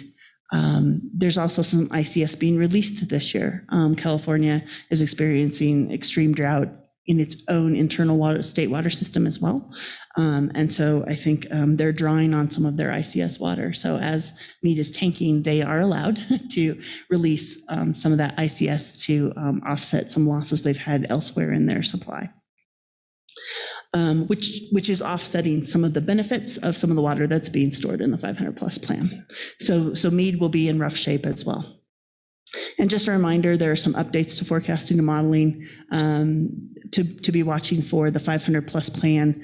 Only as those conservation plans are actually approved do those make it into the modeling, so you can see what those are doing to help Mead. And there's not 500,000 in there at this time. Reclamation's made some other changes to the model, and also they've made changes, of course, to the forecast. So you can't directly compare stuff from last year or the year before to stuff you get this year because there have been too many changes. So just remember that if you're looking at old data plus new data, they're not directly comparable in some points. And just one more thing, well, I'll say it here. So just a reminder again about how the Upper Basin is implementing its drought contingency plan. The demand management feasibility investigations continue. Colorado got a strong start a couple of years ago and did a lot of work and produced a lot of material early on. Other states continue to do their work as well. And there's also the ongoing Upper Colorado River Commission investigation. And that is set to conclude this fall. And so we will know some more about the results of that UCRC study by late this fall. The drought response operations agreement we already talked about, but just a reminder of two things. One, between the imminent need releases and the releases from Flaming Gorge, that is 661,000 acre feet from the Upper Basin to help prop up Lake Powell. And that represents approximately 15% of annual Upper Basin consumptive use. So it was not a small amount when you look at the total amount of storage available, or just, compare it to uses in the Upper Basin. That's a lot of water that went down from the Upper Basin, and the Upper Basin did contribute. And two, a reminder, as we see all these stories in the press, the drought response operations agreement is meant to be one tool in a toolbox, right?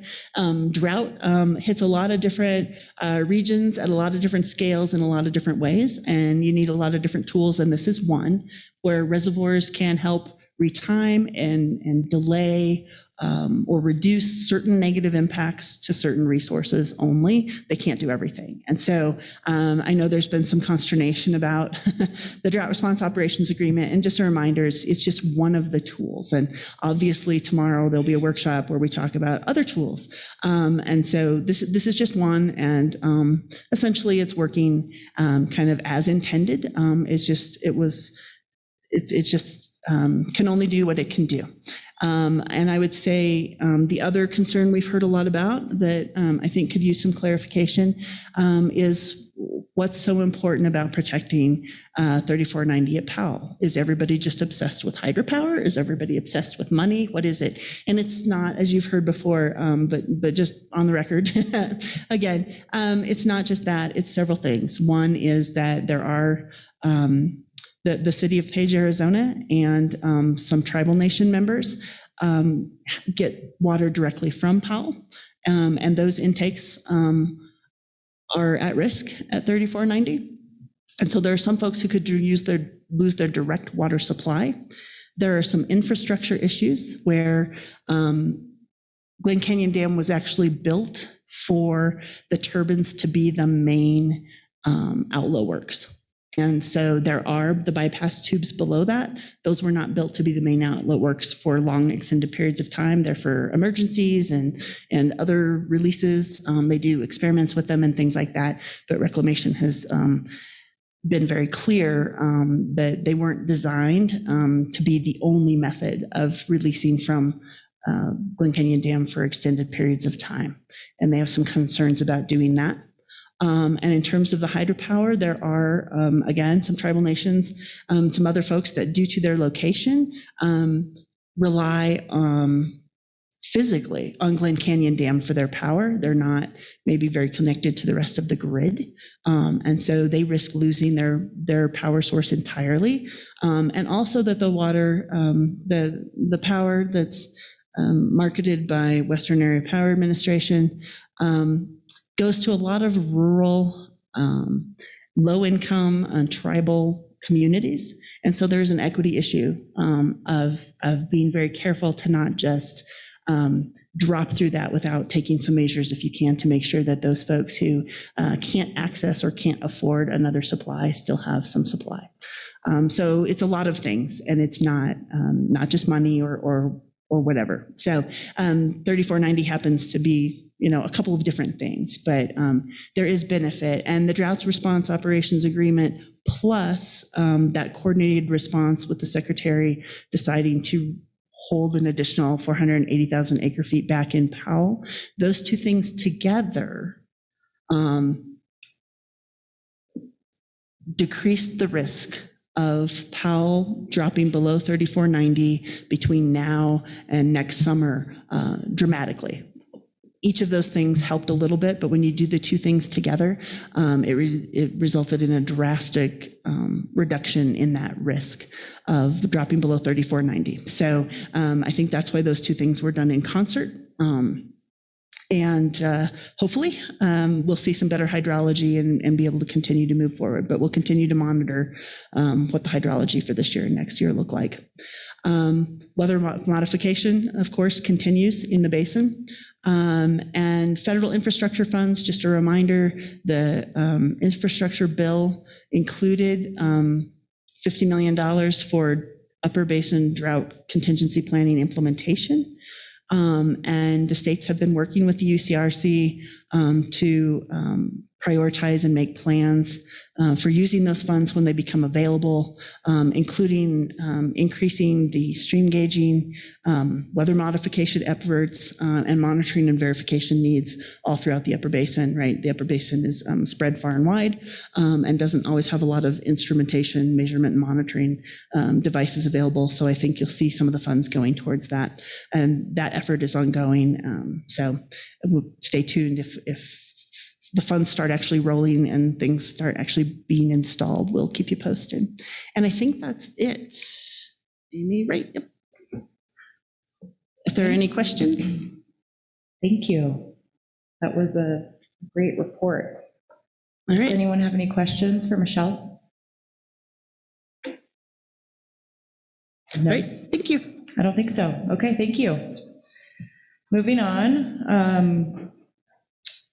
We are going to have agenda item 17, Water Education Colorado's work plan. And thank you. Well, Elizabeth, you go ahead and I'll let you introduce Jane. Okay, good afternoon and thank you. Elizabeth Scoder, CWCB staff. I'm here for agenda item 17, Water Education Colorado's annual allocation and scope of work review. This is an action item for the board. The staff recommendation for the board is to approve the proposed fiscal year 2023 scope of work for Water Education Colorado. In a really brief bit of background, I know many of you know we've worked for many years, about 20 years with WECO since it was founded in 2002. We've partnered with them in a number of ways and have typically supported them through an annual appropriation in the amount of $150,000 as a grant from the construction fund through the projects bill. And I'd like to introduce Jayla Poppleton, WECO's executive director, and I will turn it over to Jayla to speak to the details of the scope. But the scope does support a number of WECO's initiatives through various educational programs, outreach efforts, and operational support. Thanks, and Jayla. Thank you, Elizabeth. I'm Jayla Poppleton, Executive Director of Water Education Colorado. Very nice to see everyone again. I wanted to be here in person because it's been several years since I've been able to make this presentation, and that was largely because in 2020, our state funding allocation was cut in the midst of other budget cuts, and we were very pleased to have that funding restored last year. So during this current fiscal year, we do have the state funding supporting our programs and operations. I did want to say just a couple other things about this. We do historically make this report annually at your May meeting to share about the last year's activities and present our proposed scope of work for your approval. In addition, I want to remind everyone that in addition to the funding, there is a way that you are deeply connected with our work through the appointments to our board of directors. So we have a 25-member board of directors, and of those seats, we have 2 seats for the Colorado Water Conservation Board, and Elizabeth is currently representing the agency with one of those seats, and we still have a vacancy from when Greg Johnson left to move to Denver Water. So just want to remind you all of that. We really would love to get that seat filled. In addition, we have a seat for the Department of Natural Resources, and Kelly Romero Heaney is currently representing in that seat. And we have 2 seats for the sitting chairs of the Senate and House Ag and Natural Resource Committees. So that's currently Senator Donovan and Representative McCormick. We are very appreciative for your support in having that funding restored. It is not only that long-standing and historical connection between our organizations, but also critical funding to support our operations and programming. And you'll see how it's dispersed across a wide range of activities. So without further ado, I'll jump into what we're doing right now. And I'm going to start out with some highlights.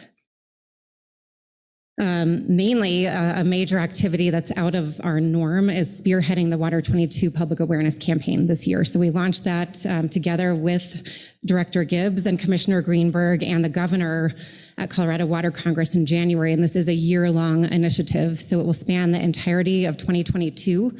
It's dedicated to the idea that it all starts here with Colorado and our headwaters as a headwater state, and our responsibility to our downstream neighbors, which we just spent some time looking at, as well as with each one of us acting as individuals with the agency that we have, whether that's as consumers or as state leaders. We have kicked off a series of 9 mini tours in conjunction with Water 22.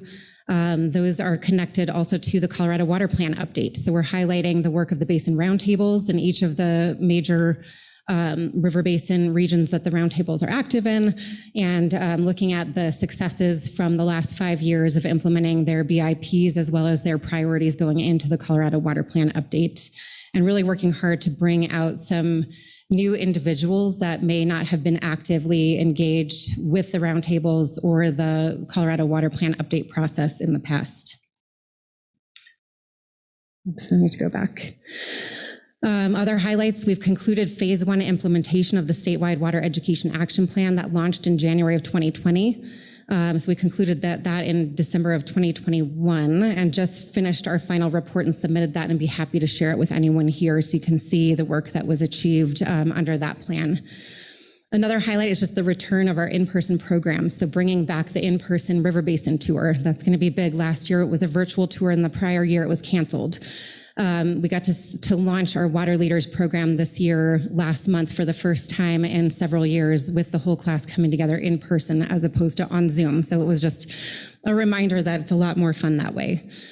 The River Basin tour is going to be an extended tour. So rather than 2 days in one river basin, we're actually spending 3 days, and we're spanning parts of 2 of Colorado's kind of sub-basins, but it includes the Blue, the Fraser, the Eagle, the Gunnison, the Uncompahgre, and the Colorado River basins to highlight the 100th anniversary of the Colorado River Compact and all of this work that's being done to look ahead to find some sustainable balance for that system. And then we're producing the first Spanish language citizens guide in our 10 guide series, and we conducted a pilot of a version of our water fluency program targeting journalists, and I'll talk about that a little bit more in a minute. So Water 22, I'm going to try to move through these really quickly. I could give you a whole presentation about this project because it is extensive. The goals are to connect Coloradans to existing and new opportunities to learn about water and how they can affect change, and really motivating them to become proactive participants in Colorado's water future, including through participation in the Colorado Water Plan update, and then generally instilling passion for water programs throughout the community by maximizing visibility of the campaign. And we're working to make sure that we engage diverse audiences by providing a significant amount of the communications collateral in Spanish. So this is just an example of that with our 22 Ways to Care for Colorado Water in 2022. This is the front cover of our Spanish version of that brochure. The 22 Ways is really a key component of the campaign. We're asking Coloradans to take the pledge to commit to engaging in these 22 actions, starting with finding out where their water comes from as key to really understanding why their actions matter. We have 227 pledges to date. We'd like that to be in the thousands, if not tens of thousands by the end of the year. So we really are asking our partners and leaning on them to keep spreading the campaign messages. And I'll share some more about the other strategies we're using in a minute. But in addition to going to the source and knowing where your water comes from, we have indoor and outdoor water conservation behaviors and other actions that protect water quality that are included in that list. We have been producing a monthly celebrity PSA as one of the strategies to get the word out about the campaign. And it's been really fun to identify these diverse voices to get behind the campaign and speak about why water matters for all these different reasons in Colorado. We had Governor Polis kick us off, and then we've had an Olympic skier. We've had a singer from the Flowbots. We've had just last month, the Colorado 2022 Teacher of the Year talking about how she engages youth in water issues in her classroom at Glenwood Springs Middle School. And we'll be continuing these with 8 more PSAs, different voices throughout the rest of the year.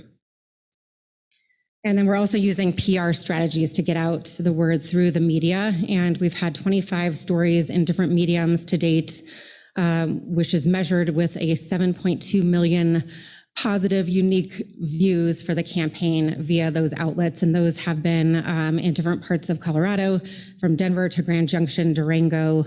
In April, we really focused on the Student Water Awareness Week that we launched and teacher participation in that. So that was really a theme with this Earth Week leading up to Earth Day. And then there's also a grassroots element of the campaign. So in addition to the media, the marketing tools and strategies, we have a campaign newsletter. We've got a book club.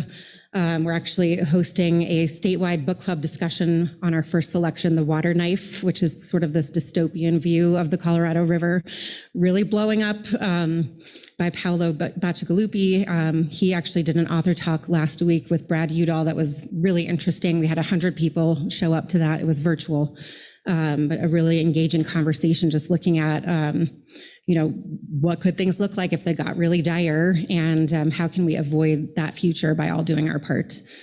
We've got a speakers bureau. We have events. This says there's 21 events on the Water 22 events calendar. It's actually 76, starting from the beginning of the year, and really just trying to point people toward ways that they can engage in their local communities. And then we have a whole youth engagement component, including that Water Awareness Week in April that I mentioned, with a toolkit of activities, and then a student showcase that students can submit their work and really amplify their voice around why water matters to them and what they're concerned about and what solutions they see for the future of Colorado water.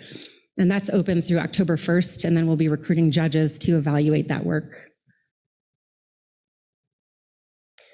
The mini tours are a component of Water 22, as I mentioned, really getting people out on the ground. This is an extensive project. We've hosted 2 of these so far in the South Platte Basin and the Gunnison Basin, and these photos on the top, Chimney Hollow Reservoir was one of the sites that people got to see on the South Platte, and down in the Gunnison, we were on the North Fork, and we went up to Paonia Reservoir, and we also went out to an orchard to look at how they're using water, and we looked at one of the piping projects on the Fire Mountain Canal. So we're trying to highlight BIP priorities, successes, and future priorities looking ahead as part of connecting people up with the Colorado Water Plan update process in a really tangible way. And again, recruiting some diverse participants to come to these. These are going to be taking place through September. It's going to take us that long to get to every basin. Would love to have and invite CWCB board members to attend and really come to one of these that is outside of your basin. That I think that would be a really great way to create some of that cross-pollination. Same thing for roundtable members. We're going to be inviting folks to come out to a different basin than the one that they're active in. The statewide water education action plan, as I mentioned, this was completed in November 2019. That was the last time that I stood before this group, was when we presented and delivered that plan. We launched implementation in January of 2020. We concluded that phase one in December of this past year. Currently, we have no dedicated funding to support this, but we're still using it as a tool with the Water Educator Network to guide our shared activities toward these shared outcomes. And we have begun to establish metrics and baselines that we can use to measure success over a 5-year period.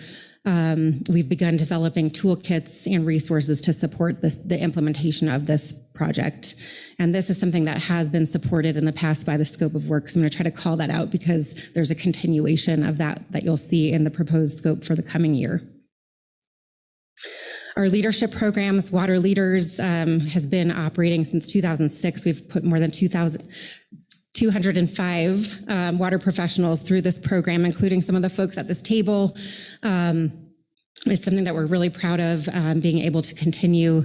Last year's class graduated in September. We kicked off this year's class in May, and this has been historically supported by the scope of work, as has been Water Fluency, which really targets community members, community leaders who are not necessarily working in the water profession, or maybe are new to the water profession in Colorado, or just trying to get a broader lens on Colorado water issues. So it's like a boot camp for water, and many of you have presented as part of this program, and we thank you for your participation and involvement. We just had Kevin with us last week. Thank you, Kevin.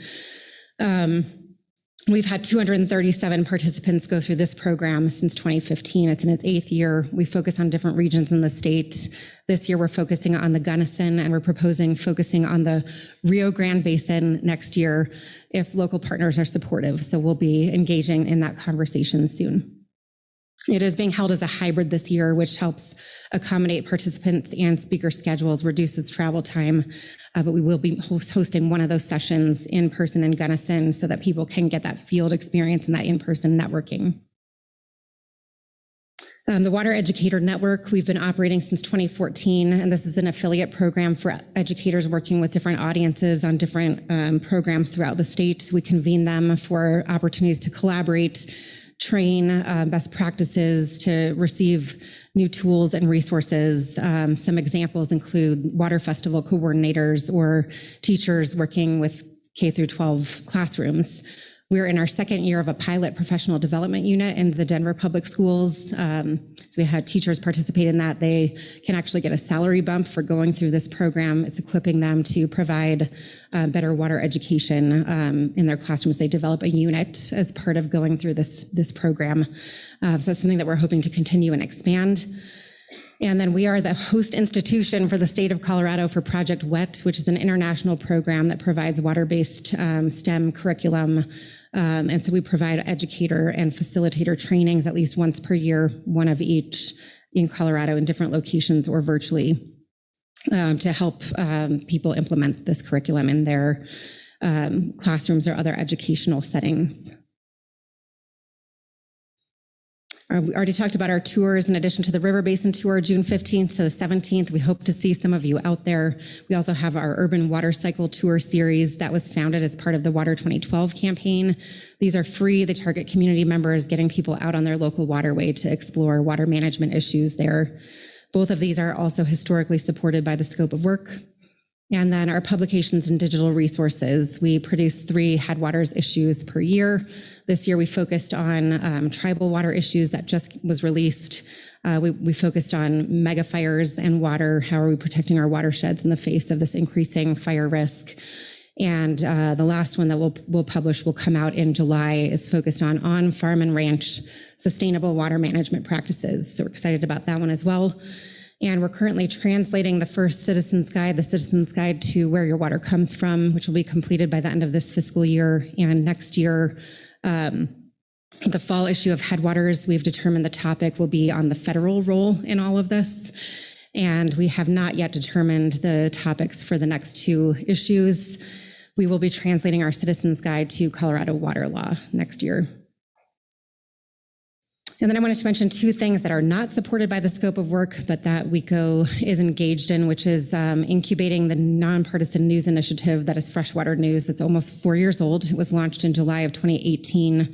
weekly original reporting on water issues, as well as a curated news digest. And we have a membership in Colorado Press Association for freshwater news and media partners that are republishing across the state, in addition to the people that we distribute to directly. And then I mentioned the Water Fluency for Journalists was a pilot program supported by the Gates Family Foundation. We're exploring the possibility of continuing it, but it was sort of a mini abbreviated version of Water Fluency with a cohort of 10 fellows from news outlets across Colorado, really trying to improve their background knowledge on water issues so they can more effectively report on these topics and in their efforts to keep the public informed. And then the last one is the Sustaining Colorado Watersheds Conference. The CWCB has had a big role in this, in sponsoring this program, and we've worked really closely with Chris Sturm in the past in planning this conference with our other partners, the Watershed Assembly and Riparian Association, and it's held in October of every year. We'll be back in Avon in October the 11th through the 13th. Last year was a hybrid version. This year is going to be a live in-person conference. So that brings me to how we have proposed dedicating the $150,000 in funding for the coming year, divided across 4 tasks, starting with operational support. So each year we do put a portion of the funds toward just some of the basic operations that keep our organization running. So this includes strategic plan implementation and a work plan around that, financial management and reporting, just the annual financial review that we need to do each year, and then maintaining and updating our web platform as the key place that people can access our resources. Everything that we produce is available for free for the public on our website. And then public outreach, just responding generally to presentations from community groups, is something that our staff works really hard to be available for. But the bulk of this funding this year in our proposal would be dedicated to completing the second half of the Water 22 campaign through December, and then reporting out on that, and also determining what of those resources we can carry forward. Task 3 is our water education and leadership programs, including Water Fluency, Water Leaders, the Water Educator Network, and our tours. And then finally, those content programs, Headwaters, complementary content, including our webinars and blog posts that we produce in conjunction with each issue, and then the citizens guides that I mentioned. So the translation of a Spanish guide, and then we also are needing to begin updating our citizens guide to water conservation to keep that up to date. And when we get to publishing that, we're also committed to publishing those in English and Spanish each time we update them going forward. So that is the scope. Thank you so much for your attention, for your support, and I'm happy to take any questions. Thank you, Jayla. It's so great to see you in person, and thanks for the updates. It's a number of things are just really neat that you're doing, and that's really cool for you to come and share in person. So thank you. Any questions or comments for Jayla?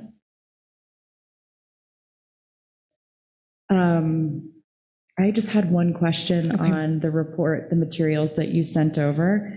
And I wrote down 2.1, but now I got to find it back in my